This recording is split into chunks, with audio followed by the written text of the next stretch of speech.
कुठून सुरुवात करूया? भाषा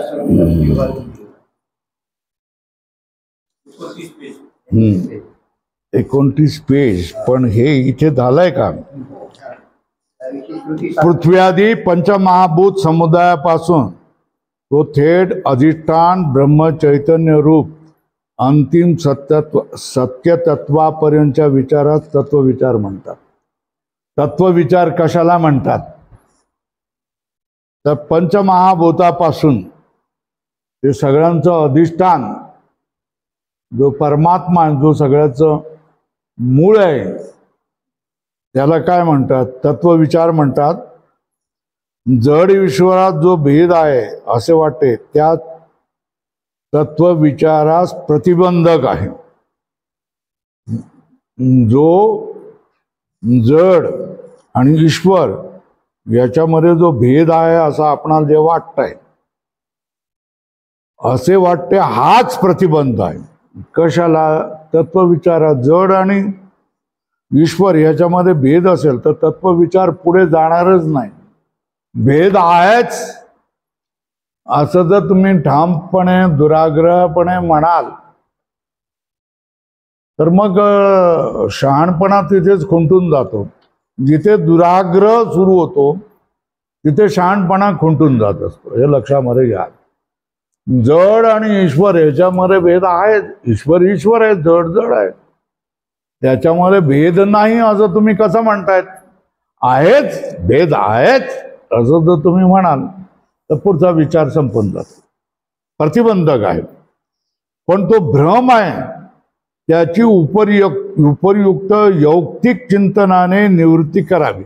युक्तीने त्याची निवृत्ती करावी व संपूर्ण चराचरात्मक जगताचे अंतिम तत्व परमात्माच आहे असा निश्चय करावा. काय करावा?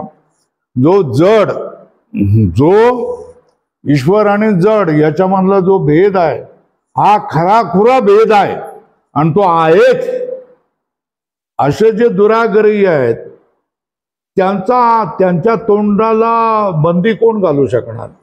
नाही घालू शकत. पण जी माणसं परमात्म्यापर्यंत जाऊ इच्छितात, परमात्म्याची इच्छा परमात्म्याचा साक्षात्कारासाठी निघालेली आहेत आणि त्यांच्या जीवनामध्ये तत्वाच्या साक्षात्काराला महत्व आहे, तीच माणसांनी म्हणणार आम्हाला विचारसागरात बसायचं आहे. काय तुम्हाला तुम्ही जसं सांगाल ते आम्ही मंजूर करून घेऊ. मग आम्ही काय सांगतोय की जड आणि ईश्वरामध्ये जो तुम्ही भेद मानतायत हा भ्रम आहे. काय? जड ईश्वरामध्ये जो भेद आहे तो भ्रम आहे. त्याची युक्तीने तुम्ही काय करायचं? युक्ती करावी, चिंतन करावं, साधू संतांजवळ बसावं, तर काय तुम्हाला त्याच्यामध्ये निवृत्ती होईल संपूर्ण. आणि तुम्हाला कशाचा भास होईल, कशाचा बोध होईल? संपूर्ण चराचरात्मक जगताचे अंतिम तत्व परमात्माच आहे. म्हणजे कसं? नुसतं बोलणं वेगळं आणि अनुभवाला येणं ही गोष्ट वेगळं. अंतिम संपूर्ण चराचर अचर. चर म्हणजे चेतन, म्हणजे सगळे प्राणी, मनुष्य कोटीपर्यंत सगळे प्राणी. आणि अचर म्हणजे शिला, स्थावर पदार्थ, दगड धोंडे, पर्वत, नद्या, हे सगळे पदार्थ. ह्या सगळ्या पदार्थामध्ये एक ईश्वर तत्व भरलेला आहे असा आपणाला निश्चय करावा लागतो. आपण सगळे म्हणतोय की रोम रोमामध्ये परमेश्वर भरलेला आहे, कणकणामध्ये परमेश्वर भरलेला आहे. पण तसा आपणाला अनुभव होतो का? नसतो. तसा जर आपणाला अनुभव असेल तर माणूस चार धामला गेलो नाही म्हणून तडफडेल कशाला सांगा?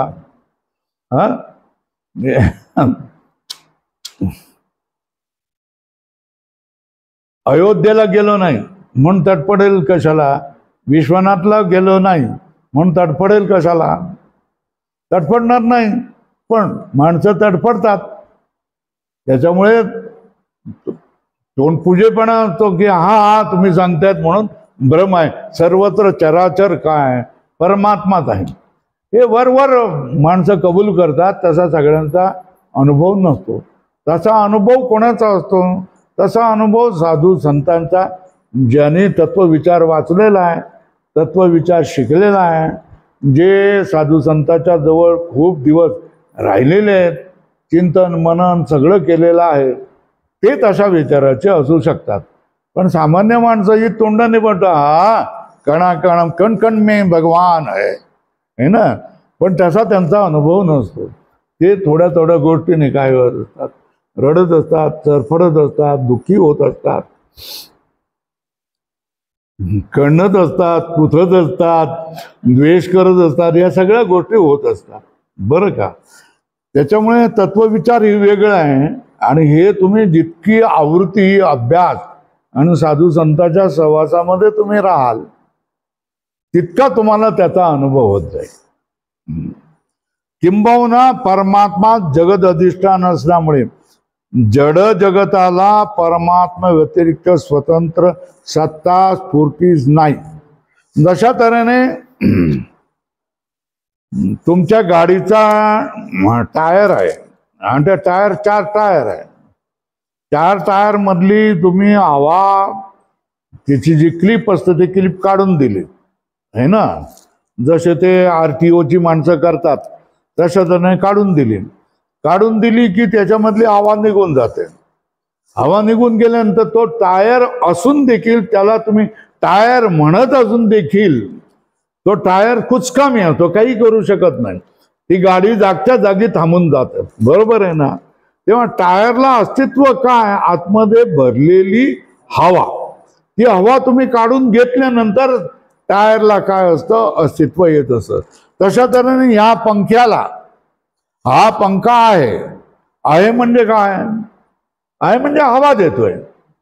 हवा देतोय म्हणून तो विद्यमान आहे. तो खाली पडला, फुटला आहे ना, त्याचे अवयव तुटले की तो काय कामाचा नाही, मग त्याची सत्ता गेली. त्याच्यामध्ये सत्ता नाही. तो आपण उचलतो आणि बाहेर फेकून देतो. कशावर? पुढे कचऱ्यावर फेकून देतो. कारण तर या पंख्याला सत्ता आहे, या पंख्याला सत्ता आहे, या रुमाला जी सत्ता आहे, कणा म्हणला जी सत्ता आहे, तुम्ही ज्याचं नाव घ्याल, काय नाव घ्याल, काही नाव घ्या. ॲल्युमिनियम, त्या ॲल्युमिनियम मध्ये काय असतात? शास्त्रज्ञ सांगतील इलेक्ट्रॉन, न्यूट्रॉन, प्रोटॉन असतात आहे ना. तर इलेक्ट्रॉन, न्यूट्रॉन, प्रोटॉन म्हटलं ना, ते इलेक्ट्रॉन, न्यूट्रॉन, प्रोटॉन त्याला सत्ता कोणाची आहे? अगदी बारीक कण, डोळ्याला न दिसणारा कण आहे ना, त्याच्याही खाली काय जायचं तर पुढे कोण जाणार? त्याला सत्ता कोण म्हणाल? तुम्ही वैज्ञानिक जो पदार्थ सूक्ष्म म्हणून शोधून काढाल है ना, आणि त्याला नाव द्याल की हा बोसान, देवान, आणखी काय जी नावं द्याल की त्याला जी म्हणून सत्ता येते की हा आहे म्हणून, ती सत्ता ज्याच्यामुळे येत आहे ते अधिष्ठान चैतन्य ब्रह्मतत्व आहे ना. जशा तऱ्हेने संपूर्ण जगामध्ये हवा पसरलेली असते. हवेशिवाय एकही प्राणी जिवंत राहू शकत नाही. हवेशिवाय एकही वनस्पती जिवंत राहू शकत नाही. हवेशिवाय पाण्यामध्ये असलेले मासे जिवंत राहू शकत नाही. ही जर गोष्ट आहे तर हवेचाही हवा काय, हवेचीही हवा, हवेला जी सत्ता प्राप्त झालेली आहे, हवेच्या कणांना जी सत्ता प्राप्त झाली, ती सत्ता ज्याच्यामुळे प्राप्त झालेली, ज्या अधिष्ठानामुळे प्राप्त झालेले ते परमात्मा तत्व आहे, ते ब्रह्मतत्व आहे. बरोबर आहे. ते सांगतात परमात्मा जगत अधिष्ठान असल्यामुळे जड जगताला परमात्मा व्यतिरिक्त स्वतंत्र सत्ता स्फूर्तीच नाही. लाल करा, अधोरेखा करा काय, आणि हे लक्षात ठेवा काय, परमात्मा जगताचं अधिष्ठान असल्यामुळे, जगाचं अधिष्ठान परमात्मा असल्यामुळे जड जगताला परमात्मा व्यतिरिक्त, परमात्मा सोडल्यास जड जगताला स्वतंत्र सत्ता नाही, स्वतंत्र स्फूर्ती नाही, स्वतंत्र अस्तित्व नाही, तो काय पंक्चर झालेला टायर असतो. काय असतं ती वस्तू वस्तूच नसते. वस्तूला जो वस्तूपण प्राप्त झालेला आहे ते आतमध्ये ईश्वर तत्व चैतन्य तत्व असतं. म्हणूनच झालं. त्याच्यासाठी श्रुती सांगते, वेद सांगतात, तस्य भाषा सर्वमिदं विभाती. काय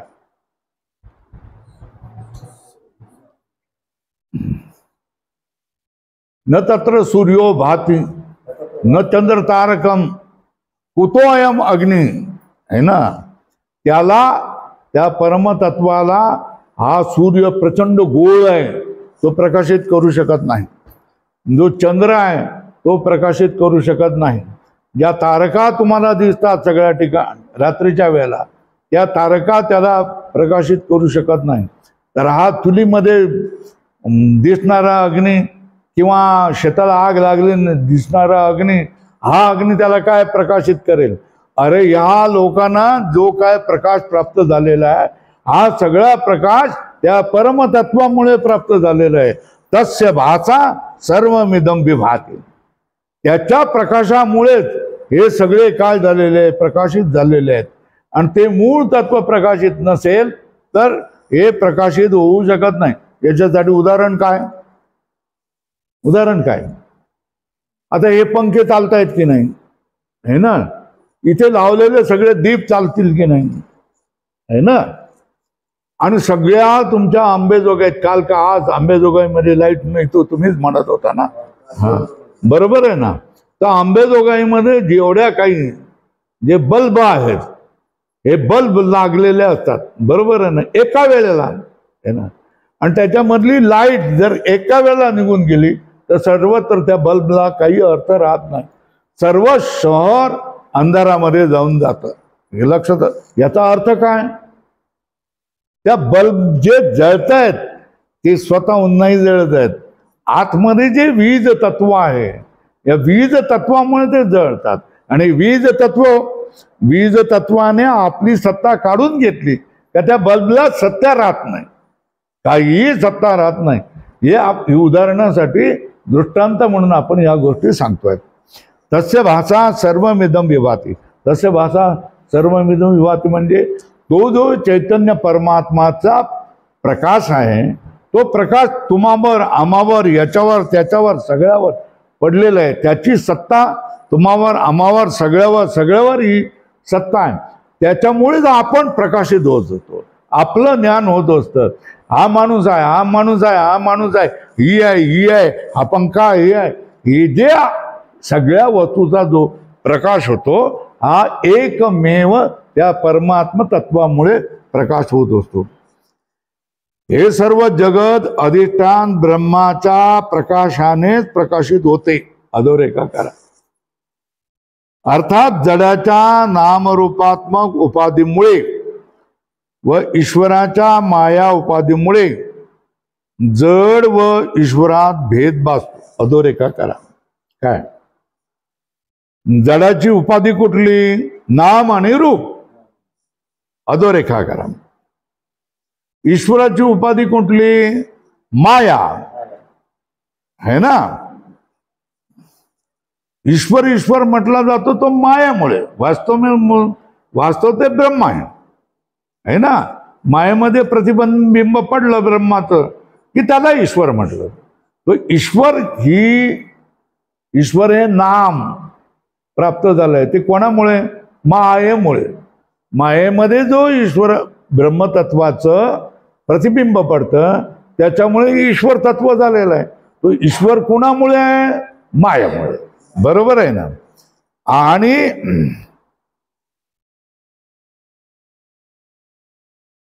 जडाच्या जी उपाधी आहे, जी जडाची उपाधी कुठली आहे? नाम आणि रूप. आहे ना. नाम रूपामुळे जड आणि माया उपाधीमुळे ईश्वर. तर जड आणि जड पदार्थ आणि ईश्वर याच्यामधला जो भेद आहे हा कशामुळे आहे? भेद उपाधीमुळे. सगळीकडे ज्या वेळेला आपण भेदाच्या गोष्टीची चर्चा करतो त्यावेळेला भेद कशामुळे भासतो? उपाधीमुळे. तर मग उपाधीमुळे कोणामध्ये भेद भासतो? जड पदार्थ आणि ईश्वर चेतन पदार्थ याच्यामध्ये भेद जो भासतो हा कशामुळे भासतो? हा, मग उपाधी सांगाव्या लागतील ना. ईश्वराची उपाधी कुठली? माया है ना. जडाची उपाधी कुठली? नाम आणि रूप. बरोबर आहे. नामरूपामुळे त्या चेतन तत्वाला काय म्हटलं जातं? जड म्हटलं जातं है ना. आणि माया उपाधी असल्यामुळे त्याच चेतन तत्वाला काय म्हटलं जातं? ईश्वर है ना. तर ईश्वर आणि जड पदार्थ यच्च यावत म्हणजे आपल्याला इंग्रजी शब्द बोललं तर मग ते सगळं कीर्तना बिरताना म्हणजे टोटल असं बोलल्यानंतर ते समजतं लोकांना. बरोबर ना. टोटल असं म्हटल्यानंतर समजतं. तर टोटल म्हणजे काय? संपूर्ण काय? जड पदार्थ हा नामरूप उपाधीमुळे चैतन्यापासून भिन्न झालेला आहे ना.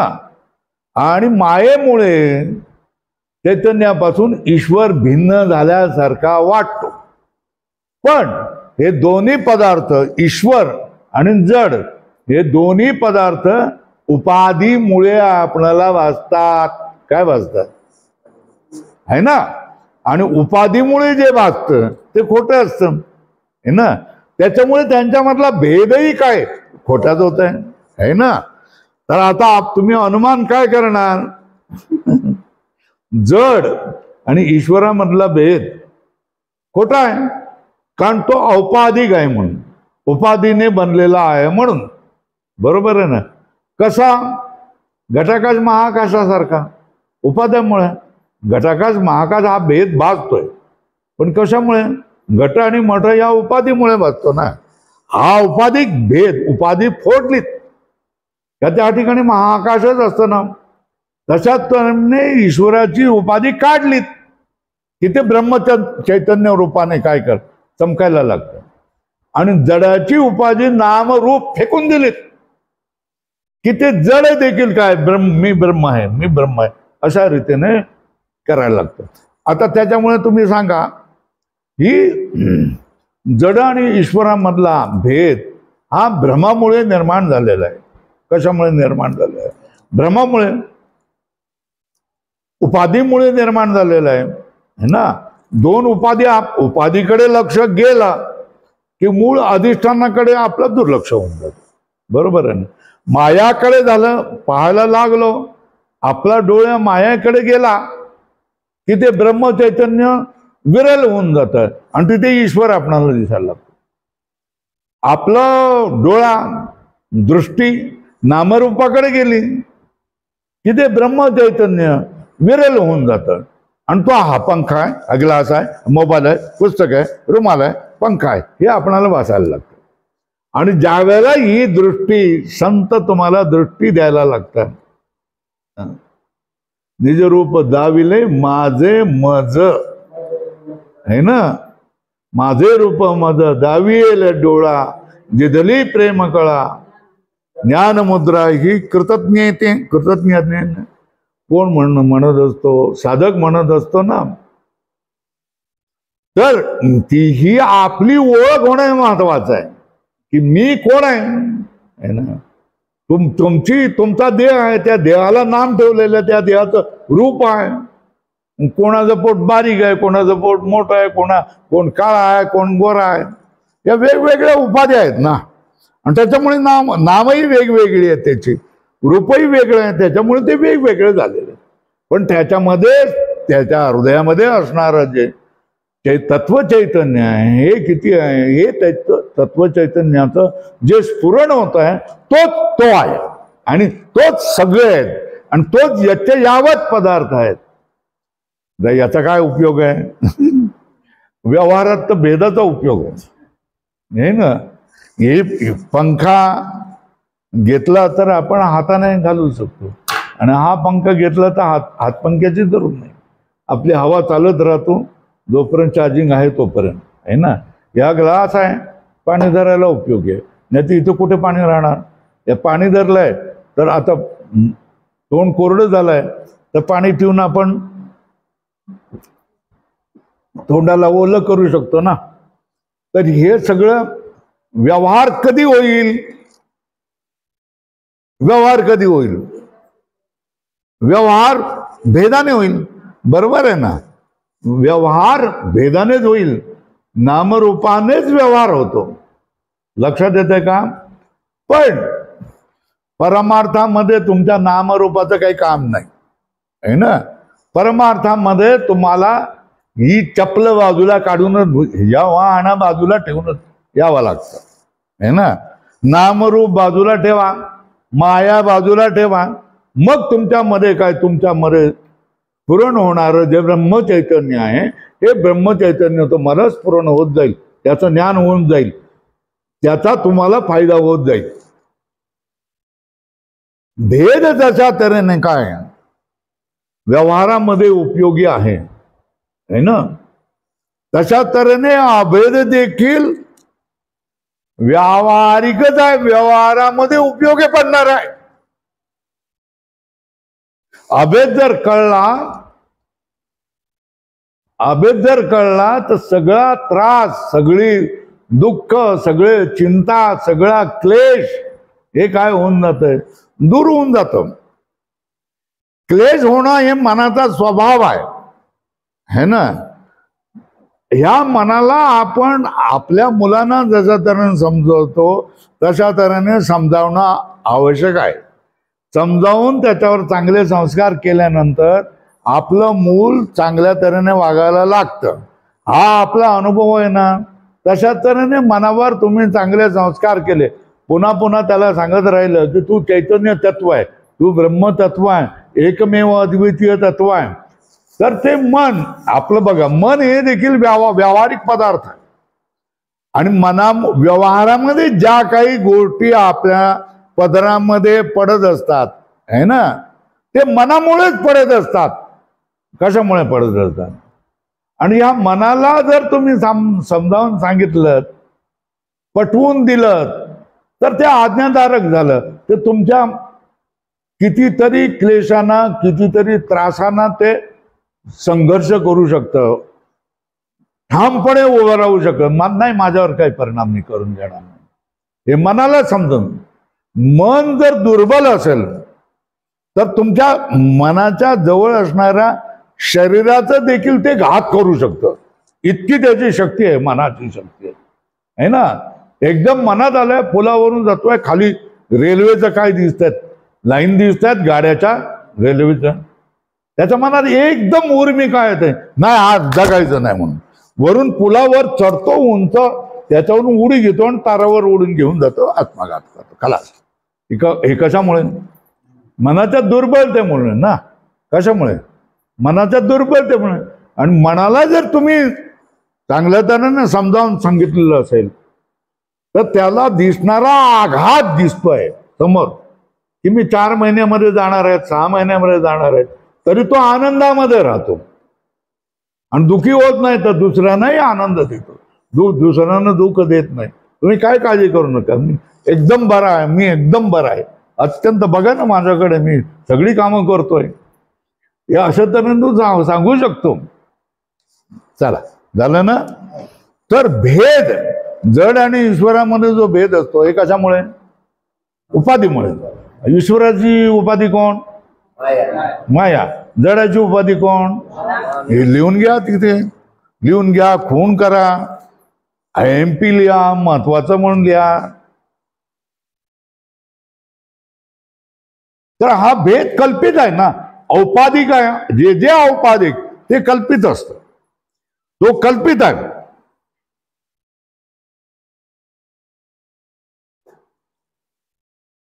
जडाचं अधिष्ठान कोण? जड कशावर उभं राहिलेलं आहे? चैतन्य तत्वावर ना. तर जडाचं अधिष्ठान कोण? चैतन्य.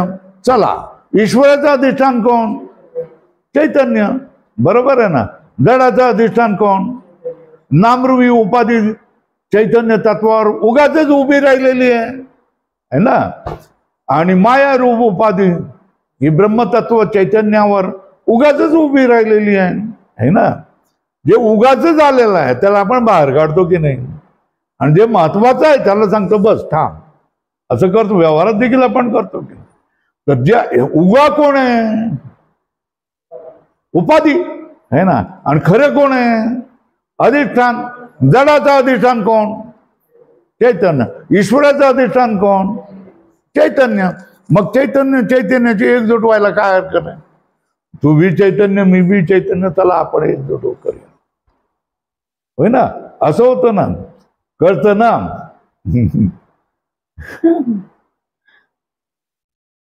ती माझी आत्ते बहीण आहे, मग चला चहा प्यायला. तुम्ही मामे भाऊ आहेत तर होतं की नाही, होय ना. चला चहा प्यायला. तिकडे पण माझे आहेत, तिकडे पण माझे आहेत, तिकडे पण माझे आहेत. सगळीकडे काय दिसायला लागले? आपले सोयरे दिसायला लागतात की नाही. आपण सगळे कोण आहे? सोयरे पण जे आहेत हे कुठलं तरी शरीराचा संबंध म्हणजे आई बहीण आत्या मावशी काका काकी असेल तरच सोयरा होतो. किंवा नवीन लग्न जुळलं आणि जावई झाले, व्याही झाले, विहीण झाली तरच सोयरे होतात असं नव्हे. तर आपण सगळे सोयरे आहेत, कारण आपली सगळ्यांची नाळ त्या परमेश्वर चैतन्य तत्वाजवळ जुळलेली आहे. म्हणून आपण सगळे एकमेकाचे सोयरे.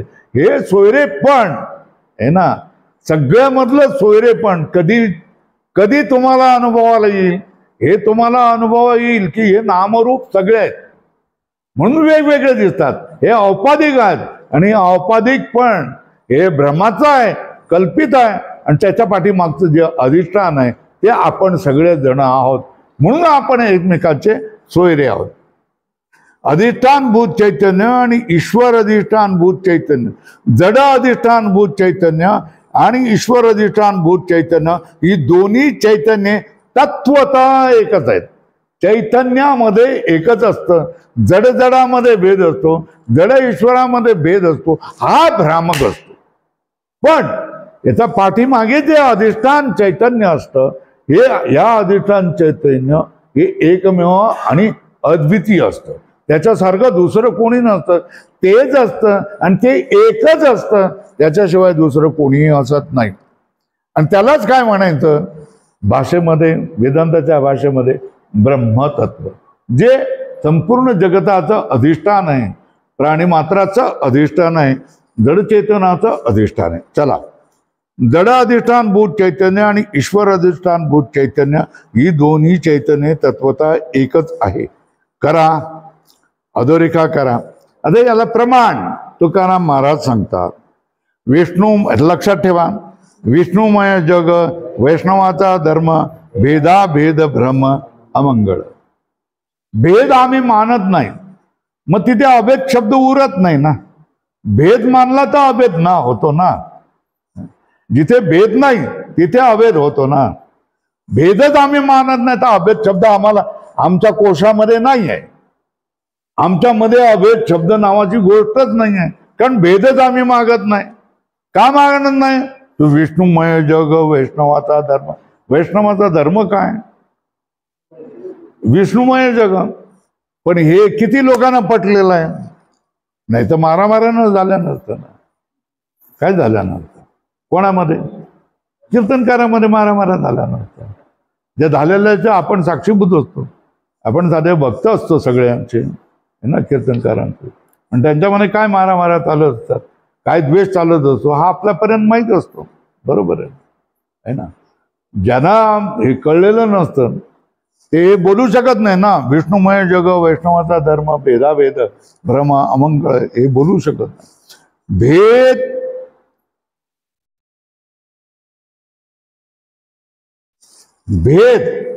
आणि भेदावर आधारित कोण असतो? अभेद असतो. भेद असेल तर अभेद मानावा लागतो. भेद व तत्सापेक्ष अभेद समजणे हा निव्वळ ओंगळवाणा भ्रम आहे. ओंगळवाणा म्हटलं ज्याची किळस येते असा. भेदा भेद भ्रम अमंगळ म्हटले ना. मंगल म्हणजे ज्याच्यामुळे आपणाला आनंदाची अनुभूती येते, है ना, ज्याच्यामुळे प्रेम वाढतं, ज्याच्यामुळे सुख वाढतं, त्याला मंगल म्हणतात ना. आणि मंगल एकच तत्व आहे, ईश्वर तत्वच मंगल आहे. ईश्वरच आहे मंगलायतन आहे ना तो. आणि मंगलाच्या विरोधी काय? अमंगल आहे ना. आता जी माणसं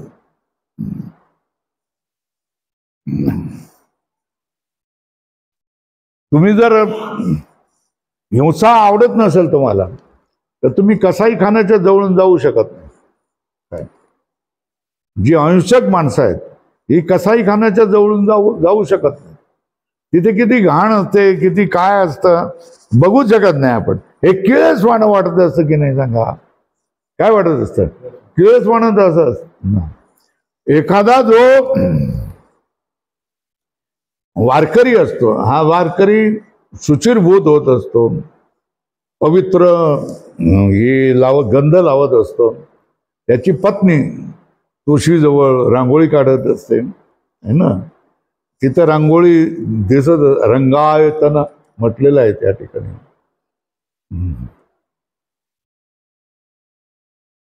तुळशी वने रंगमाळा अवघा वैकुंठ सोहळा, तुका म्हणे बेणे काळ नये तेणे राणे. तिथे लिहिलेलं आहे बघा.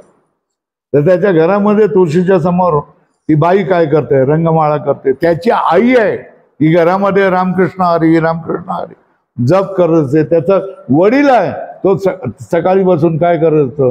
ज्ञानेश्वरीच्या 20, 25, 50 ओव्या वाचत असतो. तर हे कसं आहे? मंगलमय जीवन आहे ना. पण सकाळीच उठून काय केलंय? तो दारू ढोसून आलेला आहे आणि तिथे मारपीट करतोय आणि ती पोरं ओ करून रडतायत, ती बायको कलकलाट करते. आता हे कसं वाटतंय तुम्ही मला सांगा? हे ओंगल वाटतंय ना. हे जीवन कसं आहे? ओंगल जीवन आहे. आणि ते जीवन कसं आहे? मंगल. मंगल आणि ओंगळ याच्यामधला तुम्हाला फरक सांगण्यासाठी हे सांगितलं आहे. तर ते सांगतात हा निव्वळ ओंगळवाणा भ्रम असून संपूर्ण विश्व हे विष्णू स्वरूप आहे असे जाणणे आज वैष्णवाचा असाधारण धर्म, अर्थात हेच वैष्णवाचे लक्षण होय. याविषयी श्रीमद भगवत गीता सांगते. काय? कीर्तनकाराने आणि सच्च्या वारकऱ्याने काय मानलं पाहिजे? विष्णुमय जगत कसं आहे? विष्णुमय आहे, मतलब चैतन्य तत्वाने भरलेलं आहे असंच मानलं पाहिजे. पण ते जर असं मानलं तर तुम्हाला तुमच्या अंतःकरणामध्ये द्वेष राहणार नाही. आणि ते जर तुम्ही मानलं नाहीत आहे ना तर तुमच्यामध्ये भांडणं कलह या सगळ्या गोष्टी होतच राहणार. लोक सांगतात यो लोकत्रय माविष्य बिभर्त्यव्यय ईश्वर. याच्यामध्ये सांगतेत भगवद्गीता सांगते यो लोकत्रयमाविष्य बिभर्ती अव्यय ईश्वर. तिन्ही लोकांमध्ये प्रवेश करून भरून व्याप्त होऊन अव्यय ईश्वर ज्या जगाची धारणा करत असतो, जगाला धरून ठेवत असतं, जगाचा इस्कोट करत नाही, जगाची धारणा करत असतं, जगाचं पालन पोषण करत असतं, जगाचा समन्वय करत असतो. कोण? ईश्वर. कसा? या तिन्ही लोकांमध्ये प्रवेश करून लोकत्रय आविष्य बिभर्ती अव्यय ईश्वर. जो अव्यय ईश्वर आहे या तिन्ही लोकांमध्ये प्रवेश करून या तिन्ही लोकांना काय करत असतं? धारणा करत असतं, भरण पोषण करत असतं. अखिल विश्वाला अंतर्बाह्य ईश्वर, अखिल विश्वाला अंतर्बाह्य रूपाने ईश्वरच धारण करतो. याविषयी श्रुती सांगते व्यक्ता व्यक्त भरते विश्व मीशः. व्यक्त और अव्यक्त हे संपूर्ण जगत. व्यक्त म्हणजे पंचमहाभूत, अव्यक्त म्हणजे त्याच्या पाठीमागे असणारी अहंकार, बुद्धी, प्रकृती. हे ह्याला काय म्हणतात? अव्यक्त म्हणतात. व्यक्त अव्यक्त भरते विश्वम ईशः. ईश मतलब ईश्वर. ईश्वर संपूर्ण चराचर जगताचं काय करते? धारणा करत असतो, भरण पोषण करत असतो. ईश्वर सांगतात, त्याचा अर्थ करतात, ईश्वर व्यक्त आणि अव्यक्त रूपात्मक सर्व विश्वाला काय करत असतो? सत्ता देत असतो, अस्तित्व देत असतो, स्फूर्ती देत असतं, त्याचं ज्ञान होत असतं करून तद्वारा धारण पोषण करतो. किंवा जननोये अवघा हा जनार्दन. आणखी एक प्रमाण सांगितलं, हे लोक जन नाही आहेत. मी यांना बाहेरून मला जन दिसत आहेत, पण मी यांना जन नाही मानत. हा काय अवघा जनार्दन. जनार्दन म्हणजे परमात्मा आहे. मी यांना जन मानायला तयार नाही आहे. हे काय आहे? ही अशा तऱ्हेची वृत्ती संताची, पोचलेल्या संताची वृत्ती असतात. अदल्या मधल्या संतांची नाही. त्याच्यामध्येही रागद्वेष असतातच.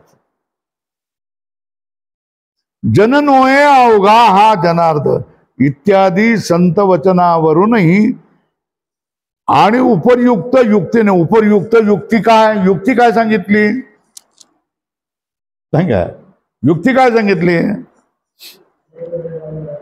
युक्ती काय सांगितली? ईश्वराची उपाधी माया आहे ना. जडाची उपाधी नामरूप. तर जड कशाने बनलेला आहे? नामरूपाने आहे ना. ईश्वर कशाने बनलेला आहे? मायाने बनलेला आहे. त्यांचं अधिष्ठान कोण? जडाचं अधिष्ठान कोण? चैतन्य आहे ना. ईश्वराचं अधिष्ठान कोण? चैतन्य. तर चैतन्यामध्ये भेद आहे का? नाही. बरोबर आहे ना. सगळं जडाचंही अधिष्ठान कोण? चैतन्य. ईश्वराचं अधिष्ठान कोण? चैतन्य. जर गोष्ट अशा तऱ्हेच आहे, तुम्ही चोरी करण्यासाठी मुसलमानांचा हिजाब पेरलं, म्हणजे बुरखा घालून आल्यात है ना, आणि गाडीमध्ये बसल्यात, तर तो हिजाब थोडासा वाऱ्याने इकडे तिकडे हलणारच की नाही. एका मुलाने बघितलं, तो खटाळ होता, बघितलं आणि त्याच्यामध्ये त्याला दिसलं, अरे याला मिशा आहे, ही बाई मिशीवाली कशी? त्याने सगळीकडे काय खळबळ उजून टाकली. त्या बाईला मिशा आहेत, त्या बाईला मिशा आहेत म्हणून. आता त्याने लपवण्याचा बुरखा घालून किती प्रयत्न केला, तर त्या मुलाने सगळ्या गाडीला जागवलं की त्याला मिशा आहेत म्हणून. एक माणसाने काय केली, तक्रार जाऊन पोलिसात रेल्वे स्टेशन आल्यानंतर केलं. पोलीस आले आणि बघतात तो खरोखर चोर होता तो, आहे ना. तर तुम्ही बाहेरून जे रूप दिसतंय का ईश्वर, बाहेरून दिसतंय का जड पंखा हे सगळं आहे ना. पण या दोन प्रकारचे लोक असतात की जे बाहेरच्यावर बोलणारे लोक असतात आहे ना, आणि आतल्याकडे दुर्लक्ष करणारे लोक असतात. आणि दुसरा माणूस असतो तो बाहेरल्यावर जास्त विसंबून राहत नाही, आतमध्ये घुसतो आणि आत काय हे बघतो है ना. आता याच्यावर तुम्हाला आणखी उदाहरणं सांगतो तुम्हाला. सोयरीक ज्या वेळेला होते त्यावेळेला, सोयरिकीच्या वेळेला सगळेजण आपलं आपलं महत्व सांगणार ना. का आमचा माणूस काय आहे, BSc आहे, BA आहे, मग त्याला कुठे काय तिकडे पुण्याला नोकरी लागलेली आहे, मग जमीन किती आहे, 20-25 एकर आहे जमीन आहे, आणि मग त्या ठिकाणी आमचा अंबेजोगाईला प्लॉट आहे, आणि तिकडे पुण्याला आमच्या मुलाने घर बांधलेलं आहे वगैरे. हे वरवरच आहे ना. पण जो खरा माणूस आहे ना, तो काय करणार, हे वरल्यावर जाणार नाही. तो त्यांच्या नातेवाईकांकडे जाऊन, ओळखीच्या नातेवाईकांकडे जाऊन बोलणार की यांच्याशी आमची सोयरूक होणार आहे, तर ते कसं काय होणार आहे, काय करणार, कसं काय करावं की न करावं. त्या नातेवाईकांना सगळं माहीत असतं ना. तो सांगतो तो पिणार आहे ना, गटारात पडत असतो तो. ठीक आहे ना. तुमचे मुली तुम्हाला करायचं ते करा, पण मुलीचं आयुष्य खराब होणार आहे ना. हे जे दिसतंय ते खरं नाही आहे. तो चांदीचा चमचा घेऊन तोंडात घेऊन आलेला आहे, मेहनत करत नाही, काही करत नाही, नुसतं नावासारखं तिथे इंजिनियर म्हणून डिग्री पैसे देऊन घेतलेली आहे डिग्री, आणि तिकडे ती घेऊन काहीतरी कुठेतरी आहे म्हणून सांगत असतात, पण ते खरं नाही. तर मग आता कोण फसणार? बाहेरच्या गोष्टीवर जो आहे ना तो फसणार, आणि आतमध्ये घुसत जाऊन खरं काय याची परीक्षा करणार आहे तो फसणार नाही ना, है ना. तो म्हणत तो आम्हाला काय तुमच्याशी चोरी करायचीच नाही म्हणतात ना. म्हणजे बघून गेल्यानंतर परत हा ना असं काही बोलणारच नाही तो, कारण अगोदरच त्याने काय चौकशी केलेली असते, त्याला हे पटत नसतं. तर सांगायचं काय गोष्ट, समोर कोण येत आहे? जड चैतन्य. समोर कोण येतो आहे? ईश्वर. पण ज्याला याच्या पाठीमागलं सत्य पाहण्याची इच्छा आहे तो माणूस काय बघणार की याचं अधिष्ठान कोण आहे? चेतन आहे. याचं अधिष्ठान कोण आहे? ईश्वराचं. चेतन आहे. चेतन एक आहे. या दोघांचा मधला जो दिसणारा भेद आहे हा वरवरला भेद आहे, हा भ्रमामधून आलेला भेद आहे, आणि यांचं अधिष्ठान चेतन एक आहे. हे दोन्ही काय एकच आहे हा तो निश्चय करणार. आणि बाहेरची माणसं, बाहेरच्या वर जाणारे लोक आहेत, ते म्हणणार नाही जड आहे. जड म्हणे जडाला काय कळतं का? नाही. चेतन आहे. ईश्वर सर्वश्रेष्ठ आहे, मग तो सगळं जगाचं करतोय. तर जड आणि ईश्वरामध्ये कसं काय एकता तुम्ही म्हणताय? नाही, जड आणि ईश्वरामध्ये भेद आहे. दुराग्रही लोक काय करणार? जड ईश्वरामध्ये भेद आहे असं म्हणणार. पण जे वेदांती आहेत, जर सत्य त्याच्या पाठीमागे कळावं असं म्हणणारे लोक असणार, तर ते काय म्हणणार?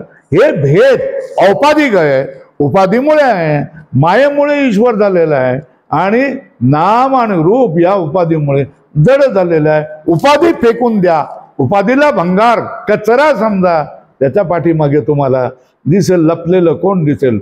ब्रह्मचैतन्य दिसल्याशिवाय राहणार नाही. हे तुम्हाला कोण सांगेल? तत्ववेत्ता सांगेल, तत्वदर्शी सांगेल.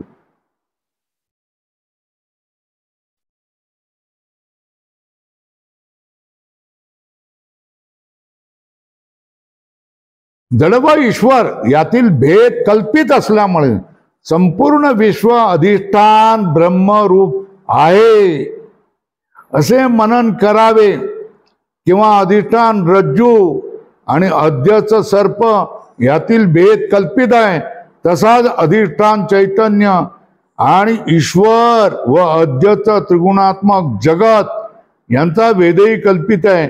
याविषयी श्री तुकाराम महाराज म्हणतात, काय म्हणतात? प्रसिद्ध आहे, रज्जू सर्पाकार भासिले जगडंबर. काय प्रसिद्ध आहे, बोलतात काही काही वेळेला कीर्तनकार. रज्जू सर्प भजनामध्ये म्हणतात काही लोक, रज्जू सर्पाकार भासिले जगडंबर. ही खात्री झाली. काय खात्री? काय झाली? माझी खात्री झाली.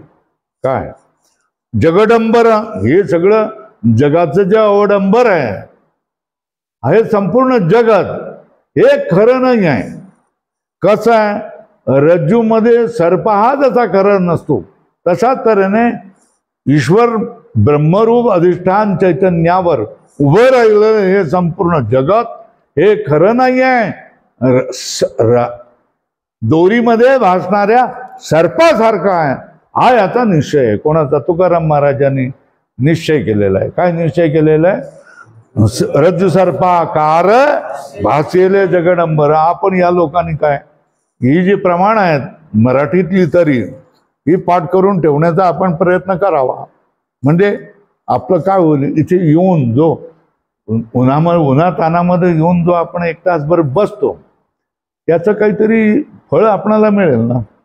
आपणही बोलू शकू ना, आपणाला मनालाही पुन्हा पुन्हा समजावता येईल ना. मन हे वेडासारखं वागत असतं आहे ना, नको त्या गोष्टी नको त्या वेळेला करत असतं, आणि नको त्या आपत्तीमध्ये आपणाला ढकलत असतं आहे ना. तर त्या मनाला समजावण्याचं काम आपलं आहे ना. आणि ते मनाला तुम्ही कधी समजावाल? याच्यावर जसं घोड्यावर मांड ठोकणं हा शब्द आहे, है ना. घोड्यावर ज्याला मांड ठोकता येतं म्हणजे घोड्यावर रिकिबीमध्ये पाय ठेवून मजबूत बसता येतं आणि हे लगाम धरता येतं, तोच घोड्याला कंट्रोल करून ठेवू शकतो आणि जाऊ शकतो, इष्ट जागी जाऊ शकतो. पण ज्याला मान ठेवता येत नसेल त्याला एका मिनिटात घोडा खाली पाडून फेकून देणार, है ना. थोडा वर गेला असा तर गेला की हे पडलं. तर घोड्यावर मान बसणं ही महत्वाची असते. घोड्याला कळतं की हा माणूस पक्का आहे का कच्चा आहे, है ना. आणि कच्च्याला ते उडून फेकून देतो, है ना. आणि पक्का आहे तर तो जसं सांगेल तिकडे जाईल म्हणून सांगेल, लगाम जसा त्यानं फिरवेल त्याप्रमाणे तो जातो. तशाच तऱ्हेने तुमच्या मनाला तुम्हाला जर तुम्ही समर्थ असाल, बुद्धी तुमची विवेकशील असाल, साधू संतांजवळ तुम्ही बसलेले असाल, तर ह्या बावरणाऱ्या आपणाला बावळट बनवणाऱ्या मनाला आपण समजावू शकतो आणि अनेक अनेक गोष्टी आपण टाळू शकतो. गोष्ट काय आहे, त्याला जी सवय लागलेली ना ते तसंच वागत राहणार, है ना. आणि आपण काय करायचं असतं, शाण्या आईसारखं त्याला समजावायचं असतं. हे असं करू नकोस. हे त्रिगुणात्मक जगत अधिष्ठानभूत परब्रह्मावर रज्जू सर्पाप्रमाणे मिथ्या भासत आहे. अधोरेखा करा. याही दृष्टांताप्रमाणे जड ईश्वराचा भेद कल्पित आहे. दृष्टांत कोण? रज्जू सर्पाकार भासयेले जगडंबर, है ना. तर याचा अर्थ काय? अधिष्ठान चैतन्य तत्वावर, है ना, ईश्वर हा अध्यास आहे आणि नामरूपात्मक जड आहे हे काय आहे, हा पण अध्यास आहे. अधिष्ठान आणि अध्यास मध्ये काय, अध्यास हा खोटा असतो आणि अधिष्ठान हेच खरं असतं. म्हणून ब्रह्मतत्व हेच खरं आणि जड आणि ईश्वरामधला भेद हा खोटा आहे.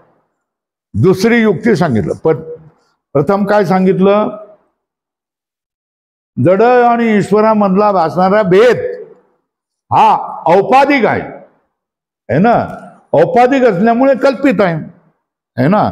त्याच्यामुळे उपाधी दूर करा तर तुम्हाला काय भासेल, अधिष्ठान चैतन्याचं दर्शन होईल, है ना. म्हणून औपाधिकाला आम्ही दूर ठेवणार. वास्तविक सत्य आहे तेच आम्ही. तर ह्याच्यामधला भेद, जड आणि ईश्वराच्या भेदाविषयी चर्चा चाललेली आहे. तर जड ईश्वरामधला भेद हा कसा आहे, काल्पनिक आहे, खोटा आहे, असत आहे. हे तू काय सांगणार, औपाधिक उपाधीमुळे बनलेला असल्यामुळे. बरोबर आहे. आता दुसरी युक्ती काय सांगितली, जड आणि ईश्वरामधला भेद आहे ना हा खोटा आहे. काय? कारण अधिष्ठान चैतन्यावर हा ईश्वराचा आणि जडाचा अध्यास असल्यामुळे. काय सांगणार, जड आणि ईश्वरामधला भेद हा खोटा आहे कारण अधिष्ठान तत्वावर जडाचाही अध्यास आहे आणि कोणाचा, ईश्वराचाही अध्यास आहे. म्हणून अधिष्ठान आणि अध्यास याच्यामधलं अधिष्ठान खरं असतं आणि अध्यास खोटा असतो. म्हणून अधिष्ठान चैतन्याला आम्ही खरा मानतो. या दोघेही काय, अधिष्ठान चैतन्य आहे आणि हे दोघेही काय, व्यावहारिक रूपाने अध्यास आहेत. अध्यासाला खोटं मानायचं, अधिष्ठानाला खरं मानायचं. तर अधिष्ठान चैतन्य कोण आहे, ब्रह्म चैतन्य हे जडाच्या मागे आहे आणि अधिष्ठान चैतन्य हे ईश्वराच्याही मागे आहे. त्याच्यामुळे ईश्वर आणि जड हे दोन्ही अध्यास रूप आहेत आणि जे अध्यास रूप असतं हे काय असतं, खोटं असतं. तर अनुमान कसं करायचं, जड आणि ईश्वरामधला भेद हा आध्यासिक आहे. कसं आहे, कसं आहे, आध्यासिक आहे, अध्यासामुळे आहे, है ना. तेव्हा तो खोटा आहे. जड ईश्वरामधला भेद खोटा आहे अध्यासामुळे झाल्यामुळे. आणि उदाहरण कसं द्यायचं, रज्जू सर्पाप्रमाणे. रज्जूमध्ये अध्यासामुळे उभारलेला जो सर्प हा जसा खोटा असतो, तशा तऱ्हेने ब्रह्मचैतन्यावर उभा राहिलेला जड हा अध्यास आहे. ब्रह्मचैतन्यावर ईश्वर हा राहिलेला जो अध्यास आहे, हा ईश्वर पण खोटा आहे. आम्ही वेदांतवाले लोक सांगत असतो की तुम्हाला बाहेरचे लोक ऐकणारे ना वाटत असेल की हे ईश्वराला खोटं ठरवतात. ही काय माणसं आहेत तरी नास्तिक माणसं आहेत म्हणून सांगते. आपण ईश्वराचं देखील अधिष्ठान शोधायला जातो. ईश्वराच्या पाठीमागे देखील कोण आहे आणि ईश्वर कसा बनलाय याचा शोध घेतो. ईश्वर कसा बनलाय हे शोध घेतल्यानंतर आपल्याला काय दिसतं? अरे मायारूप आरशामध्ये ब्रह्मचैतन्याचं पडलेलं प्रतिबिंब आहे. मग ईश्वर आहे, मग प्रतिबिंब खोटं आहे. मग जे मूळ आहे ते खोटं आहे. मूळ दिसत नसलं तरी ते खरं आहे आणि प्रतिबिंब दिसत असलं तरी ते प्रतिबिंब आहे म्हणून खोट आहे. बरोबर आहे. हे ठरवत असतो ना. पहिल्यांदा कसं काय हेतू दिला? औपाधिकत्वात, उपाधीमुळे बनलेलं असल्यामुळे जड ईश्वरामधला भेद खोटा आहे. दुसरं काय सांगितलं? दुसरी युक्ती काय सांगितली? जड ईश्वरामधला भेद खोटा आहे कारण तो अध्यासिक आहे, अध्यासामुळे बनलेला आहे, त्याच्यामुळे तो खोटा आहे. कसा तर रज्जूमध्ये अध्यास रूपाने भासणारा सर्प हा जसा खोटा असतो, तशाच तऱ्हेने ब्रह्मचैतन्यावर भासणारा ईश्वर हा खोटा आहे आणि ब्रह्मचैतन्यावर भासणारा जड पदार्थ हा देखील अध्यास आहे म्हणून तो खोटा आहे. म्हणून जड आणि ईश्वर दोन्ही अध्यासिक आहेत. ईश्वर अध्यासिक आहे, जड पण अध्यास आहे आणि म्हणून त्याच्यामधला भेद देखील काय? अध्यासच आहे, तो खोटा आहे. अशा तऱ्हेनं दोन युक्त्या या ठिकाणी लावल्या आपण. आणि याच्यामध्ये पहिल्यामध्ये काय सांगितलंय? विष्णुमय जग वैष्णवाचा धर्म भेदा भेद भ्रम अमंगळ हे सांगितलं. आणि दुसऱ्यामध्ये काय सांगितलं? रज्जू सर्पाकार भासियले जगडंबर, अध्यास रूपाने भासलेला आहे. कशा तऱ्हेने? रज्जू सर्पासारखं हे जगडंबर ब्रह्मचैतन्यावर भासलेलं आहे. हे त्रिगुणात्मक जगत अधिष्ठान भूत परब्रह्मावर रज्जू सर्पाप्रमाणे मिथ्याच भासत आहे. कशा तऱ्हेने? लाल करा. हे त्रिगुणात्मक जगत अधिष्ठान भूत परब्रह्मावर रज्जू सर्पाप्रमाणे मिथ्याच भासत आहे. आणि तीच गोष्ट काय? मायेवर भासणारा ईश्वर पण तसाच. याही दृष्टांताप्रमाणे जड ईश्वराचा भेद कल्पित आहे असे यौक्तिक मनन करावे. मनन करावे म्हटलं जप करावा.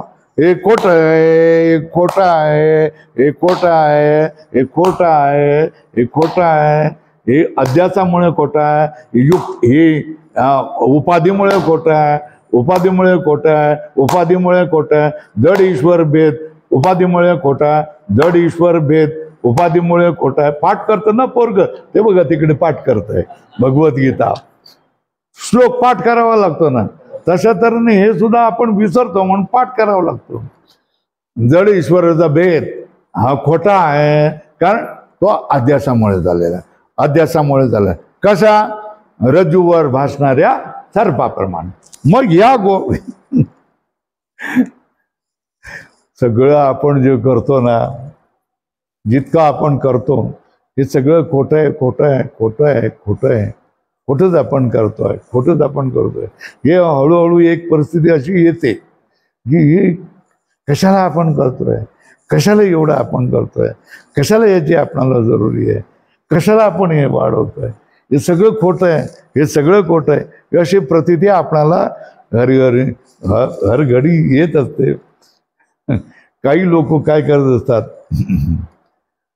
लोकांच्या उद्धारासाठी करत असतात, काही लोक पैशासाठी करत असतात, काही लोक मानसन्मानासाठी. एवढं 10 कोटीचं देऊळ आम्ही बांधलं, मानसन्मानासाठी करत असतात की नाही करत? कोणी मौज मजा पण करत असतात. वेगवेगळे उद्देश असतात. पण करत असतात. पण हे सगळं खोटं समजून करणारे लोक है ना, सगळे लोक खरं समजूनच काय करत असतात. खरंच समजलं का राग, द्वेष, मद, मत्सर, ईर्षा, द्वेष या सगळ्या गोष्टी, क्रोध या सगळ्या गोष्टी येणारच खरं समजून केलं की. खोटं समजून गेलं तर जाऊ देत, काय करायचं. आपल्या बापाचं काय थोडंच आहे का, नाही आहे, चला झालं गेलं, काय करायचंय. अशा तऱ्हेने माणूस काय करतो, सोडून देत असतो. ही मनाला सवय लावावी लागते. पुढे बघा, झालं ना, मनन करावं. मनन करावं म्हणजे काय, पाठ करावं. बरोबर आहे ना. कसं पाठ करावं. जड ईश्वराचा भेद खोटा आहे, कारण उपाधीमुळे बनलेला आहे. जड ईश्वराचा भेद खोटा आहे, कारण तो अध्यास आहे म्हणून, है ना. जड ईश्वराचा भेद खोटा आहे, कारण उपाधीमुळे बनलेला आहे. जड ईश्वराचा भेद खोटा आहे, कारण तो अध्यास आहे, ब्रह्मचैतन्यावर उभा राहिलेला अध्यास आहे. याला काय म्हणतात, मनन म्हणतात. झालं, मनन करावे. आता काय राहिलेलं आहे, आता काय राहिलेलं आहे, मग आता काय राहिलेलं आहे. 3 भेद झाले, 4था भेद सांगतात. जड जडाचा भेद काय. जड जडाच्या भेदाला आपण काय करूया, जाऊया. हा भेद भ्रमही. जड जडाचा भेद, हा भेद भ्रमही अनुकूल प्रतिकूल ज्ञानद्वारा दुःख हेतू आहे. कोणाचा हा भेद काय, हा भेद काय. जड जडाचा भेद हा कशाला कारण आहे, दुःखाला कारण आहे. दुःख हेतू आहे, दुःखाचा हेतू म्हणजे दुःखाला कारण आहे ना. मग कुठल्या रूपाने, हा अनुकूल प्रतिकूल रूपाने. बघ बाई, मी जर तुला समजावण्याच्या स्वरामध्ये बोललो तर तुला अनुकूल आवडेल ना. मी तुला धमकावलं है ना, तर तुला आवडेल का, नाही. मग तोच मी तुला प्रतिकूल वाटेल की नाही, है ना. हे असं असतं प्रत्येक गोष्टीमध्ये आपणाला अनुकूल प्रतिकूल.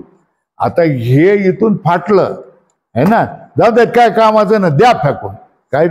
काय झालं, प्रतिकूल आहे ना, म्हणून त्याच्याविषयी काय झाला, द्वेष निर्माण झाला. हे अनुकूल आहे, आवाज येत आहे, त्याला जपून ठेवा, पाडू नका. हे समजा चाटे साहेबाच्या हातून पडलं किंवा मुंडे पेंटर करून तर मला ताबडतोब, अरे तुम्ही पाडून टाकलं, एवढं तुम्हाला कळत नाही, जपून वाचायचं असतं है ना. ते हे कशामुळे, अनुकूल प्रतिकूल या गोष्टीमुळे जड जड भेद हा आपल्या दुःखाचा कारण होतो. हे समजलंय ना. काय काय काय काय निष्कर्ष काय काढलाय. निष्कर्ष म्हणजे सुरुवात केलेली आहे. काय सुरुवात केलेली आहे, जड जडाचा भेदाविषयी आपण चिंतन करतोय. कशाविषयी चिंतन करतोय, जड जडातल्या भेदाविषयी आपण चिंतन करतोय. जड जडाचा भेद हा कारण म्हणतो कशाला, दुःखाला. कुठल्या स्वरूपाला प्राप्त होऊन, हा अनुकूल आणि प्रतिकूल. ते अनुकूल आणि प्रतिकूल म्हणजे प्रत्येक जड वस्तूमध्ये सुद्धा अनुकूल प्रतिकूलची भावना असते है ना. हे बघ, याच ग्लासामधून तो मला पाणी का दिलंस. काल मला एका शेठजीने चांदीचा ग्लास दिलेला आहे, चांदीच्या ग्लास मधून तो पाणी का आणलं नाही. होतं की नाही सांगा, असं होतं की नाही. चांदीच्या ग्लास मधून आणखी है ना, हे ग्लास कशाला आणलं है ना. हे मला आज प्रतिकूल झालं ना, कारण काल काय चांदीचा ग्लास मला कोणीतरी दिलेला आहे आणि ते अनुकूल झालेलं आहे. ते अनुकूल कशासाठी झालंय, तर मी चांदीच्या ग्लासामधून पाणी पितो, हा आपला अहंकार निर्माण झाला की नाही. हे सगळे कशामुळे झाले, अनुकूल प्रतिकूल मुळे झालेलं आहे ना. आणि मातीच्या ग्लास मधून आणून दिलं तर त्याने चांगल्या भावनेने आणून दिलंय. कशा, मातीच्या ग्लासामध्ये पाणी थंड राहतं, बरोबर आहे ना. बाहेर जरी गरम असलं तरी थंड राहतं. म्हणून गुरुजीला थंड पाणी मिळावं म्हणून त्याने मातीच्या याच्यामधून आणून दिलं. तर तू मला काय दरिद्र समजतो का? आहे ना, मातीचा ग्लास आणून ठेवलं होतं काय तिथे. इकडे ह्याची भांडी, स्टीलची भांडी पडलेली नाही आहेत का? असं होतं की नाही होतं? हे अनुकूल प्रतिकूलता आहे. उदाहरणाने समजून सांगितलंय. मी काही त्याच्यामध्ये एकदम पक्का पूर्णत्वाला पोचलेला आहे अशातली गोष्ट नाही आहे. भूमिका करावी लागते, सगळं करावं लागतं माणसं हे करण्यासाठी. त्याच्यामुळे माझ्याकडून सुद्धा काय थोडंसं रागावणं बिगावणं होतही असतं, है ना. पण ते समजणाऱ्यांनीही समजून घेतलं पाहिजे आणि त्यानेही समजून घेतलं पाहिजे. समजणाऱ्याने काय समजून घेतलं पाहिजे की खोटं आहे ना. आता काय करतायत बघा, समजणारी माणसं काय करतात, साधूने एक धपाटा मारला तरी समोरचा माणूस जर गंभीर असेल तत्वज्ञानाविषयी तर साधूचा प्रसाद आहे तो, माझ्या कल्याणासाठी असं म्हणेल ना, तो नाही काय करणार नाही, तो बोलणार नाही काय नाही, मला काही वाईट वाटत नाही. साधूने मारलं तरी तो साधूचा प्रसादच असतो असं तो बोलेल की नाही, आहे ना. पण दुसरा जो काही ओळखीचा माणूस नाही त्याला मी धपाटा मारला, मूर्खा असं तर मी करतोच, तो मारला तर तो माझ्यावर केस घालेल. काय करायचं, तुमचा माझा काय संबंध, तुम्ही का मारलं मला, तुम्ही मारायला नाही पाहिजे है ना. केस घालेल की नाही, ताटे साहेबाला भेटेल या स्वामीजीवर केस घाला है ना, याने मला मारलेलं आहे, काय कारण नसताना मला मारलेलं आहे, मी छोटंसं बोललो म्हणून काय झालं आहे ना. ते साधू आहेत ना, त्याने मला काय मारायला पाहिजे होतं का, घालेल की नाही. अनुकूल प्रतिकूलची उदाहरणं मी तुम्हाला सांगून देतोय. तर निर्णय काय झाला आपला, जड आणि जडामधला भेद आपल्या दुःखाचा कारण होतो की ते एखादं जड अनुकूल बनतं आपल्यासाठी, एखादं जड आपल्याला काय प्रतिकूल बनतंय. तो जडामधला भेद हे अनुकूल आहे, हे प्रतिकूल आहे. अशा तऱ्हेने हे दुःखाचं आपणाला कारण बनत असतं. अनुकूल प्रतिकूल ज्ञानाद्वारा दुःख येतो आहे. सर्व जड पदार्थही दिसतात तसे सत्यच आहे असा निश्चय करून काही पदार्थाविषयी अनुकूल सुख साधनतेची बुद्धी तर काही पदार्थाविषयी प्रतिकूल दुःख साधनतेची. अनुकूल म्हणजे काय, अनुकूल म्हणजे अनुकूलता म्हणजे काय, अनुकूल हे म्हणजे काय, सुख साधनता ची बुद्धी. काय सुख साधनतेची बुद्धी होणं त्या पदार्थाविषयी, हे माझं सुखाचं साधन आहे ना, म्हणजे हे मला अनुकूल आहे. आणि सर्प तुमच्या समोर आणून सोडला तर तो प्रतिकूल आहे, नाही मरलंय ते माझ्यासाठी, हे काय आहे ना. पण तो गारुडी असतो ना, गारुडी साप खेळवणारा आहे ना, मदारी बरोबर, तो मदारी असतो ना, तर मदारीने सबंध दिवसभर आहे ना त्या सापाला खेळवलं आणि रात्रीच्या वेळेला ती सापाची टोपली ह्याच्या खाली घेऊन झोपला है ना, झोपला. रात्रीच्या वेळेला कुशीला इकडे तिकडे पलटला तर त्याचं ढाकण उघड झाल्यानंतर सर्पाला बीड दिसलं, तो त्याच्यातून बाहेर निघून गेला. सकाळी आता तो मदारी उठला, काय बोलवलं सांगा बरं, काय करेल, तो ओरडायला लागेल ना, माझा साप कुठे, माझा साप कुठे, माझा साप कुठे, माझा साप कुठे, माझा साप कुठे. अरे ते माझं जीवन होतो, रोज माझं काय करत होतो, 200 रुपये कमवत होतो त्याच्यावर. तो ज्या सापाला तुम्ही घाबरलेत ना, तर त्या सापाचा त्या मदाऱ्यासाठी काय जीवन आहे, कमाईचा धंदा आहे. आणि ते त्याला अनुकूल होतं ना, ज्याला तुम्ही घाबरलात आणि फेकून दिलं आहे ना, तो हरवला म्हणून काय करतोय, रडतोय, ओरडतोय, माझा गरीबाचा एवढा होता, हो कोणी टाकला, काय केला, कोणी नेला, कुठे गेला, सब शोधलं. साप थोडाच मिळतो, एकदा सुटला तर नाही मिळत. अनुकूल प्रतिकूल सांगितलं. जो साप तुम्हाला प्रतिकूल आहे तोच साप तुम्हाला काय असतो, पण साप स्वतः अनुकूल प्रतिकूल नाहीये. मग ही बुद्धी कुठे आहे? ही तुमच्या हृदयामध्ये बुद्धी आहे. हे लक्षात येते का? तुमच्या मनाने विचार केला की हा साप चावला मला तर माझं मरण आहे, म्हणून त्याच्याविषयी द्वेष बुद्धी झाली. कोण मनाने निर्णय केला आहे ना. आणि सापाला खेळणं सोपं आहे, तो खेळतोय, त्याच्यामुळे पैसे मिळत आहेत. तर त्याच्यावर तो काय करतोय? तो साप गमावल्यानंतर तो ऑक्सोबॉक्सी रडतोय आहे ना, विवळतोय. कितीतरी त्याने शोक केला, आता मी जगू कसा, काय करू, दुसरा साप मिळेपर्यंत किती दिवस जातील, काय जातील. असं अनुकूल प्रतिकूल गोष्ट समजते. पुढे बघा, अनुकूलतेचा अर्थ काय केला? म्हणजे व्याख्या काय? सुख साधन बुद्धी कुठे असते? ती मनामध्ये. अनुकूलताचा अर्थ काय झाला? सुख साधनता बुद्धी. जशा तऱ्हेने वकील साहेब तुम्ही कोर्टामध्ये एक एक शब्दाचा कीस काढताना, डेफिनेशन सांगता, याचा अर्थ काय, याची मर्यादा काय, हे करताना, तशा तऱ्हेने वेदांतामध्ये सुद्धा. आता प्रतिकूलता म्हणजे काय? त्याच्या विरुद्ध दुःख साधनता बुद्धी. काय काय प्रतिकूलता म्हणजे काय? दुःख साधन. दोन्ही बुद्धी कुठे आहे? मनामध्ये आहे ना. त्या सापामध्ये अनुकूलता आणि प्रतिकूलता असं काहीही नाही आहे. हे तुमच्या मनामध्येच तुमची बुद्धी त्याची आकार घेते की हे मला अनुकूल आहे, हे मला प्रतिकूल आहे. बरोबर आहे. सर्कशी मधली ती बाई त्या सिंहाच्या जबडा उघडते आणि त्या जबड्यामध्ये तोंड घालते की नाही, है ना. तोंड घालून नंतर मग काय करते? बाहेर येते आणि सलाम करते की नाही, है ना. ते तिचं जगण्याचं साधन आहे ना. पण सिंहाच्या जवळ आम्ही जाऊ तरी शकू का? समोर आला तर काय होईल आपलं, सांगा बघा. गाडीमध्ये आहात तुम्ही आणि समोर सिंह आला तर तुम्ही काय कराल? रिव्हर्स कराल ना, है ना.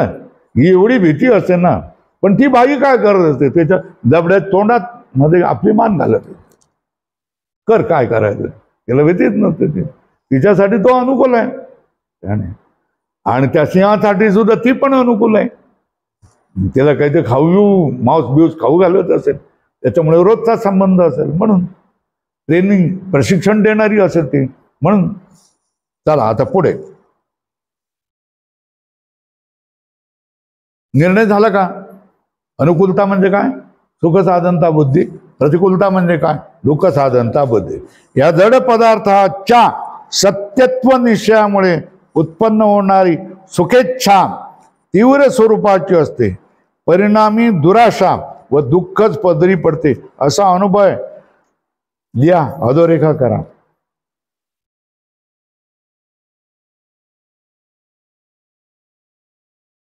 जड पदार्थ सत्यच आहे असा आपला निर्णय झालेला असतो आणि त्याच्यामुळे हा जो पदार्थ आहे हा सत्यच आहे ना. आणि हे माझं काय सुखाचं साधन आहे आणि हे सुखाचं साधन माझ्यासाठी कायम राहायला पाहिजे, है ना. अशीच इच्छा होते की नाही. आणि ती इच्छा साधीसुधी नसते, तीव्र स्वरूपाची असते. कशी असते? सुख साधनाची इच्छा कशी असते आणि दुःख साधनाची इच्छा देखील तीव्रच असते. हे माझं दुःख साधन आहे, तीव्र भयंकर क्रोध असतो त्याचा, स्वरूपाची असते. पण हे परिणामी काय होत असतं, है ना. हे बघ, पहिला आपण काय निर्णय करतो? हा जड पदार्थ सत्यच आहे ना, नंबर 1. दुसरी गोष्ट, हा म्हणजे सुखाचा साधन आहे असा निर्णय करतो. आणि हे जर जात असेल किंवा मला मिळत नसेल तर माझं काय होते? माझी सुखाची इच्छा दूर होऊन जाते, त्याच्यामध्ये बाधा होते. बाधा होण्यामुळे परिणामी काय होतं? दुराशा होत आहे आणि दुःखच पदरी पडतं, है ना. आता बघा, सांगतो कसं असतं ते. इंजिनियर व्हायचं, आपल्या मुलीने इंजिनियर व्हायचं म्हणून आई बापांची इच्छा झाली. औरंगाबादला त्याने हॉस्टेलमध्ये सोडलं. त्या मुलीची शक्ती काय, ताकद काय बघितलं नाही, है ना. आणि त्याला हॉस्टेलमध्ये पाठवलं. तिने पहिलं सेमिस्टर जसं तसं काढलं, दुसऱ्या सेमिस्टरमध्ये ती नापास झाली है ना. आईवडिलांची इच्छा म्हणून ती गेलेली होती. आता ह्याच्यामध्ये काय झालं बघा, आईवडिलांची तीव्र इच्छा काय की आपल्या मुलीने इंजिनियर व्हावं, आणि मुलीची काय आहे, मुलीची काय भावना की आपण ह्याच्यामधून पुरं पडू शकत नाहीये, आणि आईवडिलांची काय करणार, ही पुरी होऊ शकत नाही. ती मुलगी काय करते, फाशी घेऊन घेते, आणि हे काय करत असतात, रडत बसतात. दुराशा झाली की नाही, काय आपली मुलगी इंजिनियर होणार, मोठा पगारदार होणार, मोठे ऑफिसर घेणार, ही इच्छा आईबापाची झाली ना, ती पूर्ण झाली नाही. मग त्यांची काय झाली, आशा निराशा झाली. आणि ही निराशा कशाला कारण झाली, दुःख कारण झालं. 10 दिवस रडत बसले, आणि ही गेली.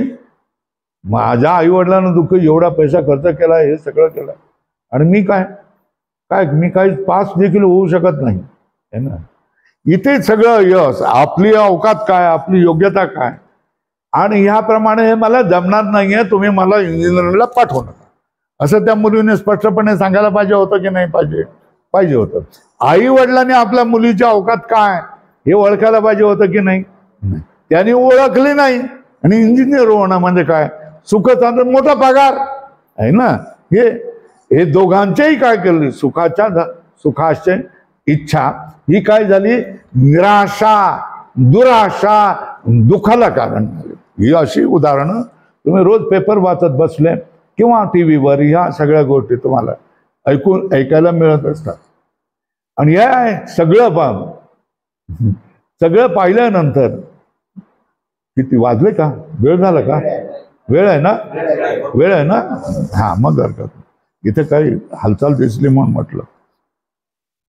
तो गोष्ट असा तरच आहे, लोक अशा काही घटना घडल्या ना की आटापिटा करत असतात, दुःख व्यक्त करत असतात है ना. पण ज्याला या सगळ्या गोष्टीचं कळत आहे, हा काय कारण म्हणणार, त्याची योग्यता ती आहे, त्याला काय करणार आहे ना. तुम्हाला आत्मबल नसेल तर तुम्ही या जगामध्ये कोसळणार, लक्षात ठेवा. काय आत्मबल जर नसेल तुम्हाला, आत्मबल, आपल्या आत्म्याच्या ताकद जर तुमच्यामध्ये नसाल, तर तुम्ही छोट्या मोठ्या गोष्टी तुम्हाला कोसळू शकणार आहे ना. आणि आत्मबल जर तुमच्यामध्ये असेल आहे ना, तर तुम्हाला अति प्रचंड अशा तऱ्हेने भूकंप जरी झालेला असेल तर तुम्हाला काय करू शकत, कारण तुमचं आत्मबल असतं. तर आत्मबल ही महत्वाची गोष्ट आहे. आणि हे आत्मबल तुम्हाला नसेल, तुम्ही कमावलेलं नसेल, विद्याबल तुमच्याकडे खूप असेल है ना. विद्या अनेक प्रकारच्या आहेत. उदरंभरी विद्या म्हणतात त्याला. या उदरंभरी विद्या, मी MA झालेलो आहे, PhD झालेलो आहे, LLB झालेलो आहे, LLM झालेलो आहे, मी MPhil झालेलो आहे, PhD केलेला आहे. ह्या तुमच्या विद्या काहीही कामाच्या नसतात. कारण भगवद्गीतेमध्ये म्हटलेलं आहे, अध्यात्म विद्या विद्यानाम. काय म्हटलंय, मी ईश्वर आहे. काय कोण आहे, सगळ्या विद्यामधल्या ईश्वर कोण असेल तर मी अध्यात्म विद्या. ही अध्यात्म विद्या सगळ्या विद्यांचा राजा आहे, राजविद्या आहे, ही पवित्र विद्या आहे. हे सुद्धा ह्याच्यामध्ये भगवद्गीतेमध्येच आलेलं आहे. बरोबर आहे, तेच मला आठवत नाही आता. तर ही अध्यात्माची विद्या आहे. ही अध्यात्म विद्या जीवाला बळ देते, जीवाला आपलं स्वरूप सांगून देते, जीवाला परमेश्वराच्या उंचीपर्यंत पोचून देतं. आणि ज्या भ्रमामुळे आलेलं जे भय, चिंता, लज्जा, दुःख या सगळ्यापासून दूर होतं. हव्यामध्ये तरंगल्यासारखं होतं. सगळ्या इथे म्हटलेलं बघ, शेवटी काय आहे बघा, तुका म्हणे आता आम्ही मुक्तीची माथा. काय म्हटलेलं आहे, मुक्तीची माथा. मुक्तीची माथा म्हणजे काय, मुक्तीच्या बोडक्यावर आम्ही बसलोय असा अर्थ आहे का. हा, मुक्तीच्या बोडक्यावर आम्ही बसलोय असा अर्थ आहे का, नाही. माथा म्हणजे डोंगराचा माथा असतो. काय असतो? चढत चढत चढत जायचं आणि मग काय पडलो माथ्यावर पोचतो आपण. म्हणजे डोंगर माथा असं म्हणतंय ना. आपण लहानपणी शाळेत बिळत शिकलेलो असतो. डोंगराचा माथा म्हणतो ना. तर मुक्तीची या माथा म्हणजे काय? आम्ही मुक्तीच्या डोंगरावर चढून गेलेलो आहोत, म्हणजे मुक्ती आम्हाला प्राप्त झालेली आहे असं त्यांनी म्हटलंय. तुकाराम महाराजांनी म्हटलेलं आहे. मुक्तीची या माथा म्हणजे आम्ही मुक्तीच्या डोंगरावर पोहोचलेलो आहोत. आता मुक्ती आमची काय? आमच्या कासेची पिशवी आहे ना. आणि त्याच्यामध्ये मुक्तीविषयी आम्हाला काही चिंता नाही आता. कारण जे पाहिजे बळीवंताचे अंकित आम्ही झालो बळीवंत. तिथे लिहिलेलं आहे बघा. बळीवंताचे अंकित आम्ही झालो बळीवंत. लाथाळीला संसार, संसारावर लाथ मारली, केला षड उर्मीचा मार, षड उर्मीला ठोकून काढलेलं आहे. जन धन तन केले तृणाई समान, तुका म्हणे आता आम्ही मुक्तीची आम्हाला. हे असं हे संतांच्या वाणी आहे. ही संतांची वाणी तुम्हाला कळावी वाचावी म्हणून लिहून ठेवलेली आहे. तर सांगायचं काय? दुःख आपल्या कशा वाटायला येतं? सत्यत्व निश्चय, पदार्थाच्या सत्यत्व निश्चय उत्पन्न होणारी काय? सुखाची तीव्र इच्छा असते. पण परिणामी काय मिळतं आपल्याला? दुराशा आणि दुःखच पदरी पडते. असा अनुभव आहे. पुढे बघूया.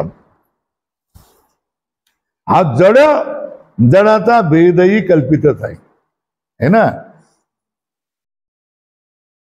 है ना. काय म्हटलंय? अनुमान काय करताय? जडामधला भेद देखील काय? कल्पितच आहे. जडाचा भेद कल्पित आहे हे प्रतिज्ञा वाक्य आहे. का पहिलं काय निर्णय काय केला? जडाचा भेद कल्पित आहे, याला म्हणतात प्रतिज्ञा वाक्य. आता ह्याच्यासाठी हेतू म्हणजे कारण सांगावं लागतं.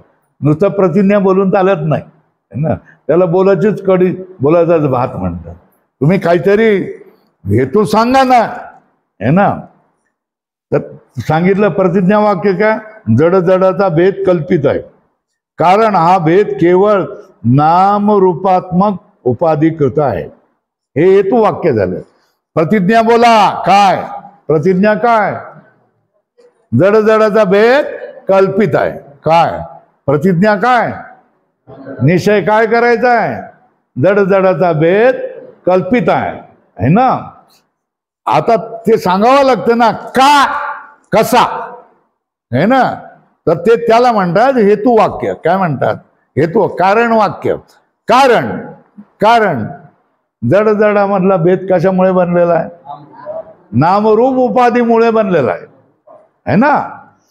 याचं नाव मोबाईल, याचं नाव ग्लास आहे ना.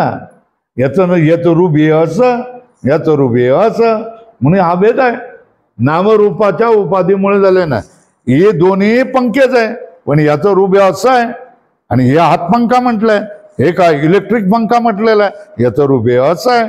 त्याच्यामुळे या आणि याच्यामध्ये भेद निर्माण झालेला आहे. बोला काय आपण अनुमान केलं? प्रतिज्ञा काय? जडाचा भेद कल्पित आहे. हा, आता कारण सांगावं लागेल. म्हणून नाम रूपात्मक औपाधिक असल्यामुळे, उपाधीमुळे झालेला असल्यामुळे. बरोबर आहे ना. जसे एकाच रज्जूच्या ठिकाणी भासणारा कल्पित सर्प, दंड, भूरेषा इत्यादिकामधील परस्परच्या भेदाप्रमाणे. उदाहरण वाक्य. नुसतं हे सांगून जमत नाही. काय काय सांगावं लागतं? प्रतिज्ञा का? तुम्हाला काय म्हणायचं आहे तेवढं सांगा. तर तुम्ही काय म्हणायचंय? काय म्हणणार? जडाचा भेद, हे तुमचं म्हणणं झालं है ना. आता या म्हणण्यासाठी तुम्हाला काय सांगावं लागेल? कारण सांगावं लागेल, हेतू सांगावा लागेल. तर हेतू काय? नामरूप उपाधीमुळे झाल्यासारखा. बरोबर आहे ना. आता तेवढं होऊन चालत नाही. दृष्टांत सांगा बरं. दृष्टांत सांगा. तर सांगायचं काय सांगू शकता? रात्रीच्या वेळेला तुम्ही रस्त्याने जाताय, तिथे कोणीतरी या पोराने काय केलेली चिंधी फेकून दिली.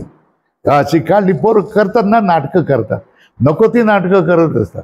तर चिंधी फेकून दिली है ना. तर पहिला बाळू गेला, तर बाळू नेची चिंदी बघितली, तो म्हणाला काहीतरी दिसतंय भाऊ. हा असल ती स्वामीजीची रुद्राक्षाची माळ, त्याला काय दिसलं? माळ दिसली है ना. तर त्याच्या बरोबर असणारा लाला भाऊ आहे, त्या लाला भाऊ म्हणाला स्वामीजीची माळ इथे कशी असेल? स्वामीजीची माळ गळ्यामध्येच असेल. अरे ते कोणीतरी पाणी ओतलेलं असेल. तर लाला भाऊला काय दिसलं? पाणी दिसलं. तर हे म्हणाले नाही हो, नाही पाणी बिणी इथे काय नाही. पाणी कसं का? रात्रीच्या वेळेला पाणी कसं? दिवसा असेल तर पाणी असेल ना. मला माहिती आहे की रस्ता कशाचा बनवलेला आहे? सिमेंट कॉन्क्रीटचा बनवला आहे. त्या सिमेंट कॉन्क्रीटच्या रस्ता मध्ये सिमेंट चांगलं घातलेलं नाही आहे कोणी, गोतेदाराने, त्याच्यामुळे ते फाटलेली आहे. त्याचा क्रॅक गेलेला आहे. क्रॅक गेलं तर समजतो त्याला भेद झालेले आहेत. ते फाटलेलं आहे ना. त्याच्यामुळे तो भूछिद्र किंवा भूभेद असेल. तिघांना काय दिसलं? एकाला काय दिसलं? एकाला माळा दिसली, दुसऱ्याला काय दिसलं? पाण्याची धारा दिसलं, तिसऱ्याला काय दिसलं? भेग दिसली आहे ना. पण चौथा म्हणाला हे तुमचं हे नको आपल्याला, आपण काय करूया? पेंटर म्हणाले हे बघा माझ्या याचा मला काय आहे, बॅटरी आहे, मोबाईलची बॅटरी आपण लावूया आणि बघूया. टाकला प्रकार दिसली काय? चिंदी. काय दिसली? ही बघा हातात धरले आणि सांगेल ही चिंदी.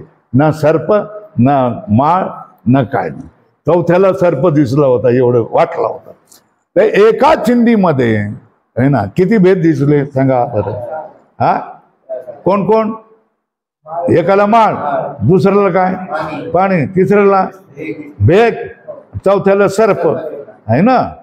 आहे ना. हे भेद दिसले की नाही? तर ज्याला माळ दिसला तो खरा होता का? खरा पडला का खोटा पडला? मग ज्याला भेग दिसली तो खरा पडला का खोटा पडला? खोटा पडला. ज्याला पाण्याची धारा जो म्हणून ज्याला अनुभव आला तो खरा पडला का खोटा पडला? आणि ज्याला सर्प म्हणून बुद्धी झाली तो खरा पडला का खोटा पडला? तर हे सगळे खोटे पडले ना. मग खरा कोण ठरला? ज्याने मोबाईल लावून त्याचं खरं काय हे कारण बघितलं, अधिष्ठान काय हे बघितलं, ते पेंटरच खरं ठरलं की नाही. अरे हे चिंदी आहे. तर जशा तर आता तुम्हाला दृष्टांत सांगितलं ना,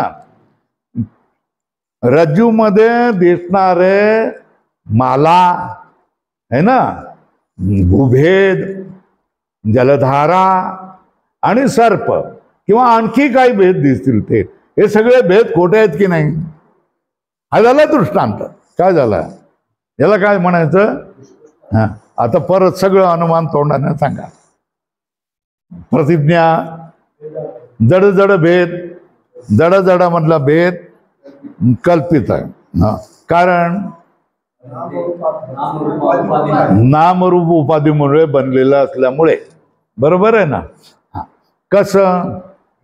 रज्जू मध्ये दिसणारी माला आहे ना, माला, पाण्याची धारा, भूमीची भेग, सर्प, हे भेद जशा तऱ्हेने नामरूपात्मक दिसतात, भासतात, पण ते खोटे ठरतात की नाही? तशाच तऱ्हेने हे भेद व्यावहारिक जगतामध्ये दिसणारे भेद, हे भेद देखील काय? नामरूपात्मक असल्यामुळे कल्पितच आहे. हे निर्णय प्रतिज्ञा. जडजडामधले भेद कल्पित आहे ना. जडजडामधले भेद खोटे आहे. नामरूप उपाधीमुळे कल्पित असल्यामुळे. दृष्टांत काय करणार? जशा तऱ्हेने रज्जूमध्ये दिसणारे माला, जलधारा, भूभेद आणि सर्प हे भेद नामरूपात्मक आहे आणि ते खोटे असतात.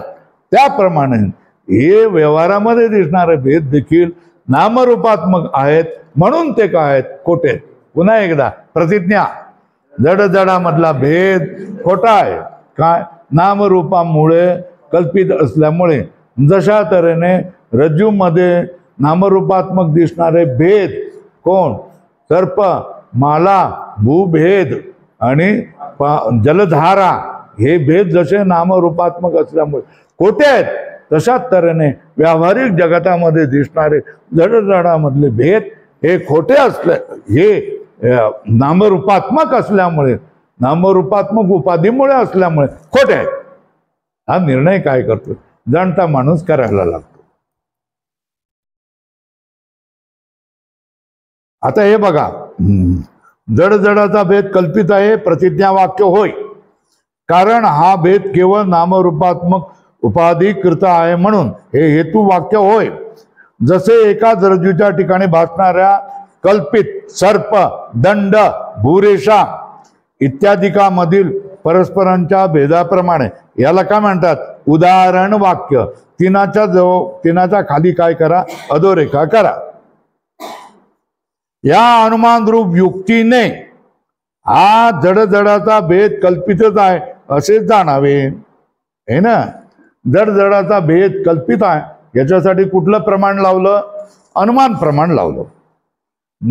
जड अशी पंचमहाभूते व भौतिक पदार्थ सर्व प्रकृती कार्य असल्यामुळे, अर्थात तमोगुण प्रधान असल्यामुळे त्या ज्ञानशक्ती व क्रियाशक्ती अशी संभवत नाही, है ना.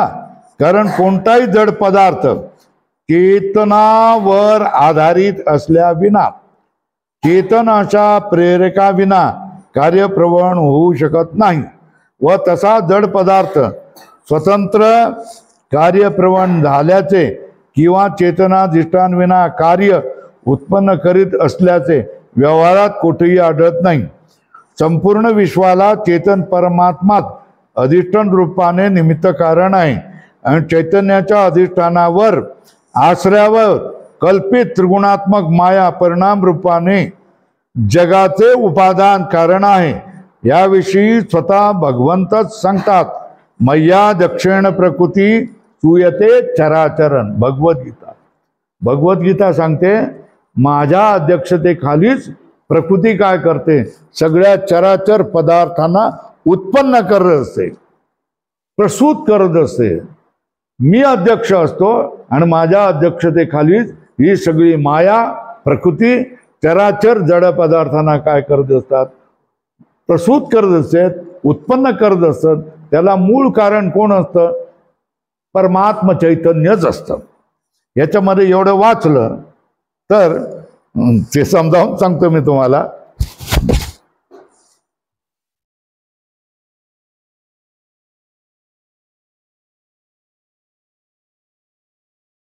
जड ही पंचमहाभूते म्हणजे पृथ्वी, आप, तेज, वायू, आकाश. कितीतरी वेळा तुम्ही ऐकलेलं आहे सत्संगामध्ये. जड हे काय आहे? पंचमहाभूते आहे. पृथ्वी, आप, तेज, वायू, आकाश. ज्याला समजत नसेल त्याने वर लिहून टाका, पृथ्वी, आप, तेज, वायू, आकाश. आणि त्याच्यापासून सगळे पदार्थ बनलेले याला म्हणतात भौतिक पदार्थ. हे सगळ्याला काय म्हणायचं?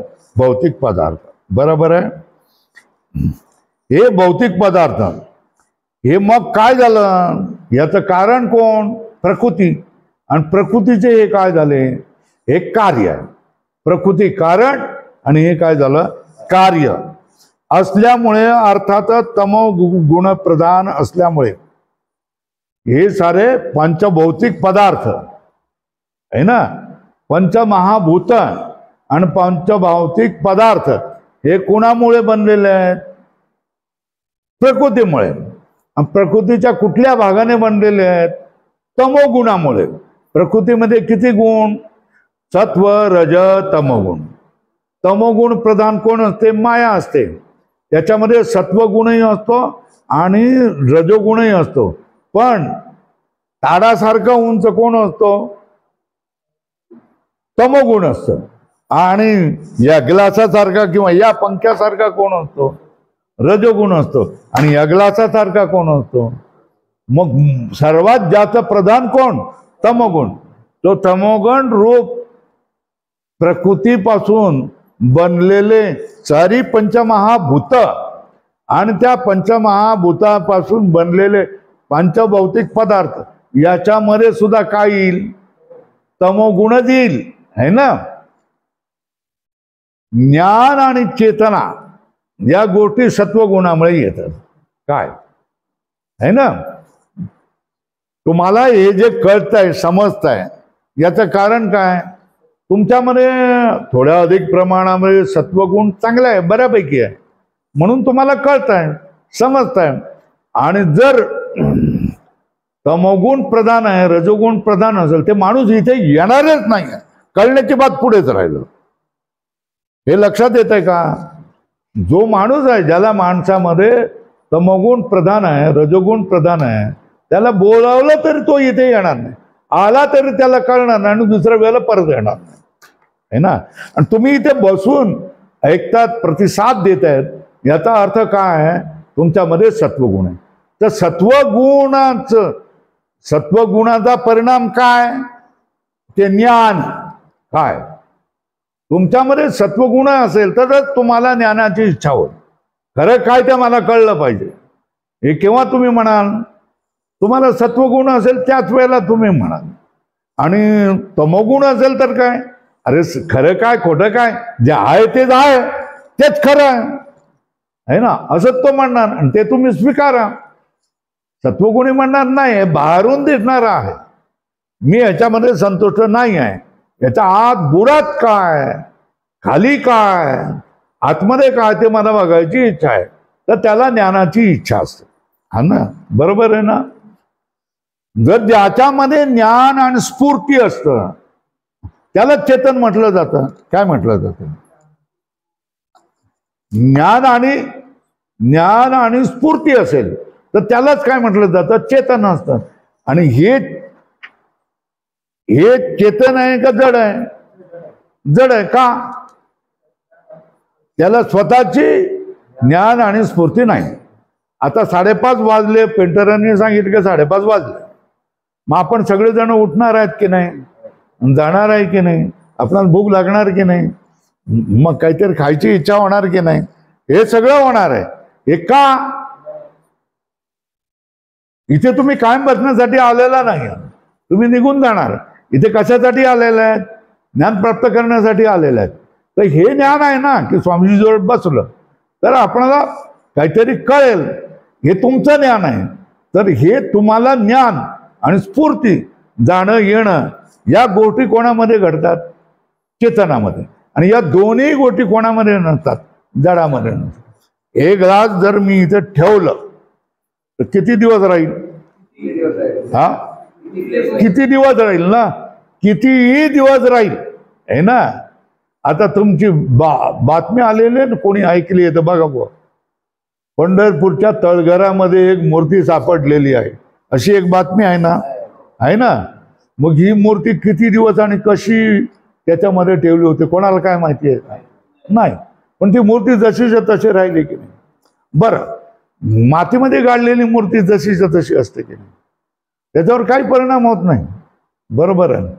पण तुम्ही जर कोणाला मातीत गाडायचा प्रयत्न कराल तो जीवाचा विरोध करेल की नाही? सांगा. मातीत गाडायचा प्रयत्न करेल, कारण तो चेतन आहे ना, चेतन आहे. तर चेतनमध्ये काय असतं? ज्ञान आणि स्फूर्ती असते. आणि जडामध्ये काय असतं? ज्ञान आणि स्फूर्ती नसते. ज्ञान आणि स्फूर्ती नसते. आता बघा, ज्ञान आणि स्फूर्ती नसतं ते हालतं कसं?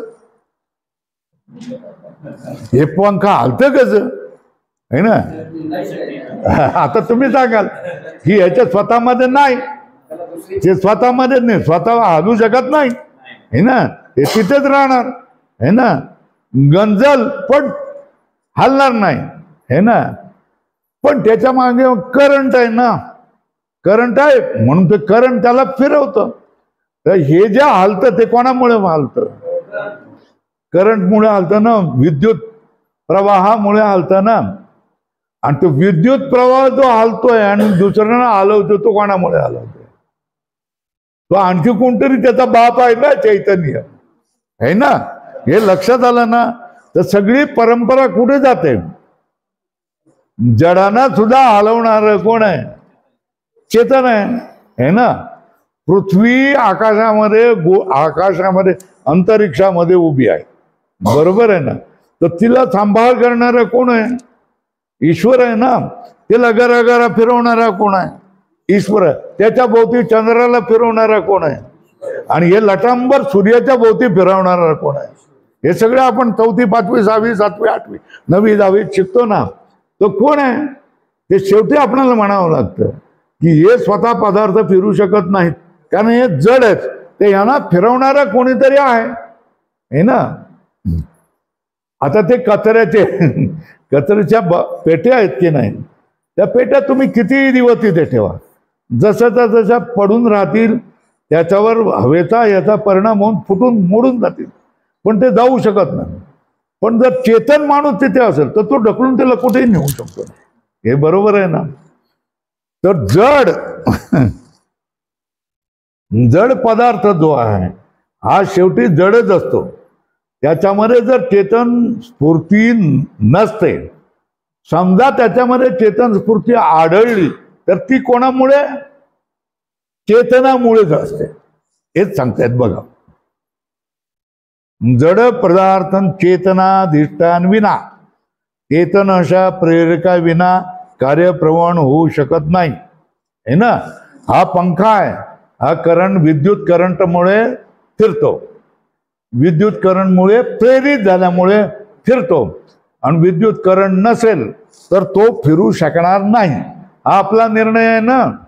तशा तऱ्हेने हे सगळं जग फिरताय, भ्रमित होत आहे, हे कोणामुळे? मग हे संपूर्ण जग चेतनामुळे, चेतनावर आधारित होऊन, चेतनावर आश्रित होऊन हे संपूर्ण जगत काय करत असतं? फिरत असतं.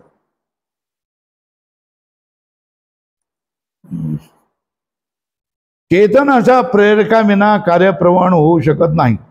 व तसा जड पदार्थ स्वतंत्र कार्यप्रवण झाल्याचे किंवा चेतन अधिष्ठान विना कार्य उत्पन्न करीत असल्याचे व्यवहारात कुठेही आढळत नाही. जड पदार्थ कधीही चेतनवर आश्रित असल्या बिना हालू शकत नाही. चेतनावर आश्रित असल्याशिवाय कार्य करू शकत नाही. है ना. मोठमोठ्या अवजड मशिनी असतात, बघितलेत की नाही? मोठमोठ्या JCB असतात, मोठमोठ्या पोकलेन्स असतात, मोठमोठ्या क्रेन्स, 50-50 मंजुरी क्रेन असतात. त्या क्रेन तशाच्या तशा पडून सडून गंजून जातील ना, पण हलणार नाही. पण त्याच्यामध्ये कोणीतरी चेतन माणूस चढेल आणि कळ दाबेल, ती फिरायला लागते ना हवी तशी. है ना. वर जाते, खाली येते, इकडे फिरते, तिकडे येते, सामान घेऊन जाते, सगळं करायला लागते की नाही. तर चेतनावर आश्रित राहिल्या विना, चेतनाने प्रेरणा दिल्या विना जडामध्ये काहीही क्रिया आपणाला आणि ज्ञान स्फूर्ती दिसू शकत नाही. हा निर्णय झाला. व तसा जड पदार्थ स्वतंत्र कार्यप्रवण झाल्याचे किंवा चेतन अधिष्ठान विना कार्य उत्पन्न करीत असल्याचे व्यवहारात कुठेही आपणाला दिसत नाही. चेतना बिना काही फिरताय, चेतना बिना, चेतनाची प्रेरणा दिल्या विना कोणी काय फिरताय हे आपणाला चालता हे दिसत नाही. आपणाला खेळण्यातल्या गाड्या बिड्या दिसतात की नाही? हे ना. आतमध्ये काय असते? किल्ली असते ना. ती किल्ली फिरवली आणि काढली, मग ती खाली ठेवल्यावर गर गर गर गर गर गर फिरायला लागते की नाही? पण ती किल्ली फिरवली नाही आणि तसंच ठेवलं तर ते गंजून मोडून तुटून जाईल, पण काय फिरणार नाही. संपूर्ण विश्वाला चेतन परमात्माच अधिष्ठान रूपाने निमित्त कारण आहे. लिहा काय काय संपूर्ण विश्वाला चेतन परमात्मा अधिष्ठान रूपाने निमित्त कारण आहे.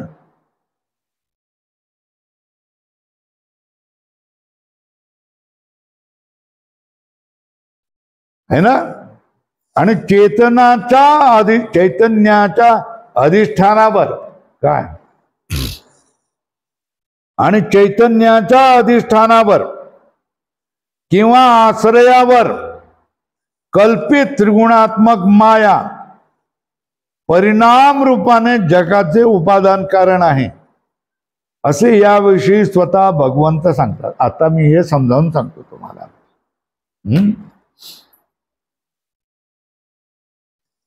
एक आपणाला घडा, मातीचा घडा बनवायचा आहे ना, तर तुम्ही काय कराल? घडा बनवायचं हे तुम्हाला सांगून दिलं तर तुम्ही काय कराल?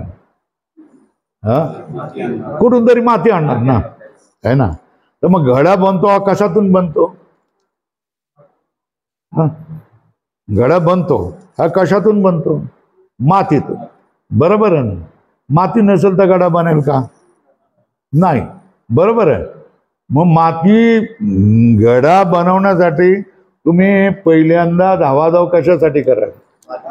मातीसाठी. कारण मातीचाच परिणाम कोण आहे? घडा आहे ना.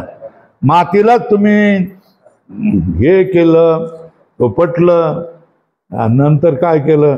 पाणी घातलं, लीज घातली आणि काय केलं?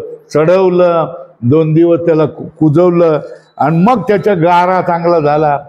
मग तो तुम्ही टाकावर तुम्ही ठेवला आणि त्याच मातीपासून घड बनला की नाही, आहे ना. तर या घडाचं कारण कोण आहे? माती आहे. आता बघा, ते तिथे शेतात माती पडलेली आहे ना, त्या मातीपासून घड बनेल का नाही? का नाही बनणार?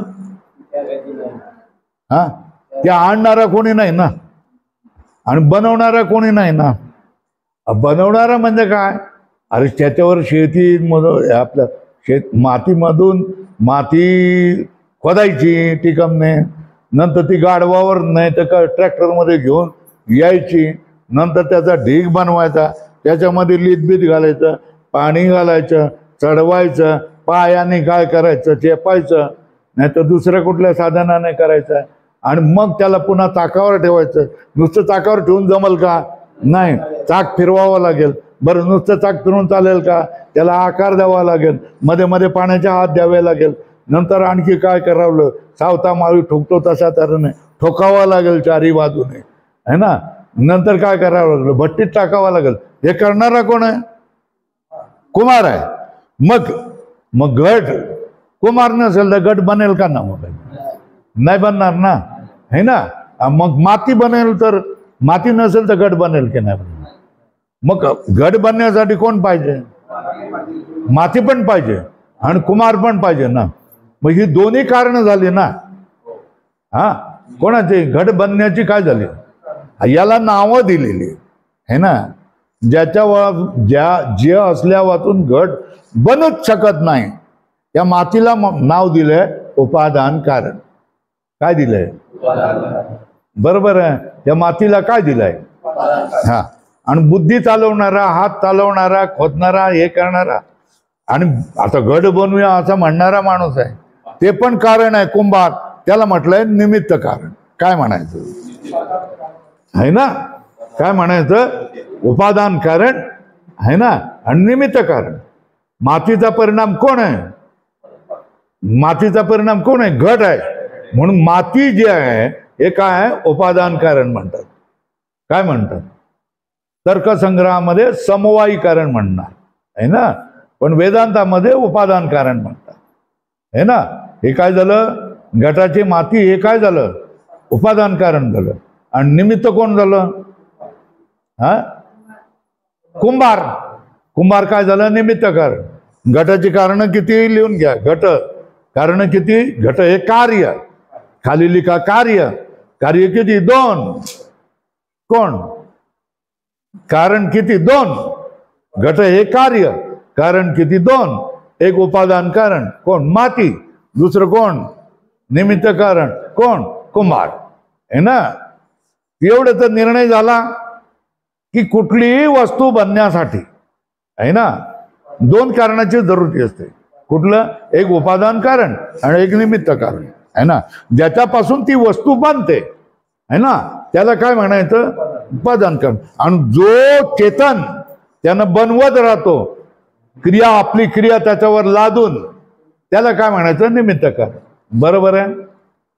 मग हे जगदंबर म्हटले ना तुकाराम महाराजांनी. काय शब्द वापरले? जगदंबर आहे. हे जगदंबर काय? कार्य आहे की नाही? काय कार्य आहे की नाही? है ना? मग कार्य जर असेल तर जे जे कार्य असतं त्याला दोन कारण असतात. कोण कारण असतात? उपादान कारण आणि निमित्त कारण, है ना? मग आता तो माणूस शोधायला लागतो, हे जगडंबर आहे, हे प्रचंड हा जड जगतात जड पदार्थांचा समुदाय आहे, ज्याच्यामध्ये सूर्य, चंद्र, ग्रह, तारे, धूमकेतू, आकाश गंगा, आणखी पल्सार्स आणि काय कृष्णविवर, कितीतरी पदार्थ वैज्ञानिकांनी शोधून काढलेले आहेत. ते सगळं पदार्थ जे बनलंय, ब्रह्मांड बनलेलं आहे, हे ब्रह्मांड कार्य आहे. मग त्याची कारणं असली पाहिजेत. आणि कारण किती असणार? दोनच. कुठलं आहे? एक उपादान कारण आणि एक काय करणार? निमित्त कारण. बरोबर आहे ना? मग आता मग याचा परिणाम, उपादान कारण कोण? ज्याचा परिणाम होईल ते, है ना? तर त्याला सांगतात, त्यानं नाव दिलंय प्रकृती. काय? प्रकृती. काय नाव दिलंय? ज्याच्यापासून हे सगळं जग बनतं, ज्याचा परिणाम आहे, परिणाम म्हणून जे बनलेलं आहे त्याचं नाव काय दिलेलं आहे? प्रकृती. तर ते प्रकृती, ह्या सगळ्या जगाचं उपादान कारण कोण? लिहा, प्रकृती. काय? प्रकृती. चला, वेळ झाला आपला, है ना? आणि प्रकृती निमित्त बनू शकत नाही. उपादान कारण बनेल तर निमित्त कारण पण असलं पाहिजे. ते चैतन तत्व असणार, कोणीतरी चेतन तत्व असणार, आहे ना? उत्तम बुद्धीचा सर्वज्ञ कल्प असणारा काय करणार? हे बनवणार. बरोबर आहे? तो ईश्वर दिलेला आहे. आता आपण नैवेद्य आलेला आहे तेव्हा बंद करूया, है ना? आवड असली तरी काय करणार? वेळेचं बंधन पाळावं लागतं ना. ओम पूर्णमद पूर्णमिदं पूर्णात् पूर्णमुदच्यते पूर्णस्य पूर्णमादाय पूर्णमेवावशिष्यते. ओम शांति शांति शांति. शंकरं शंकर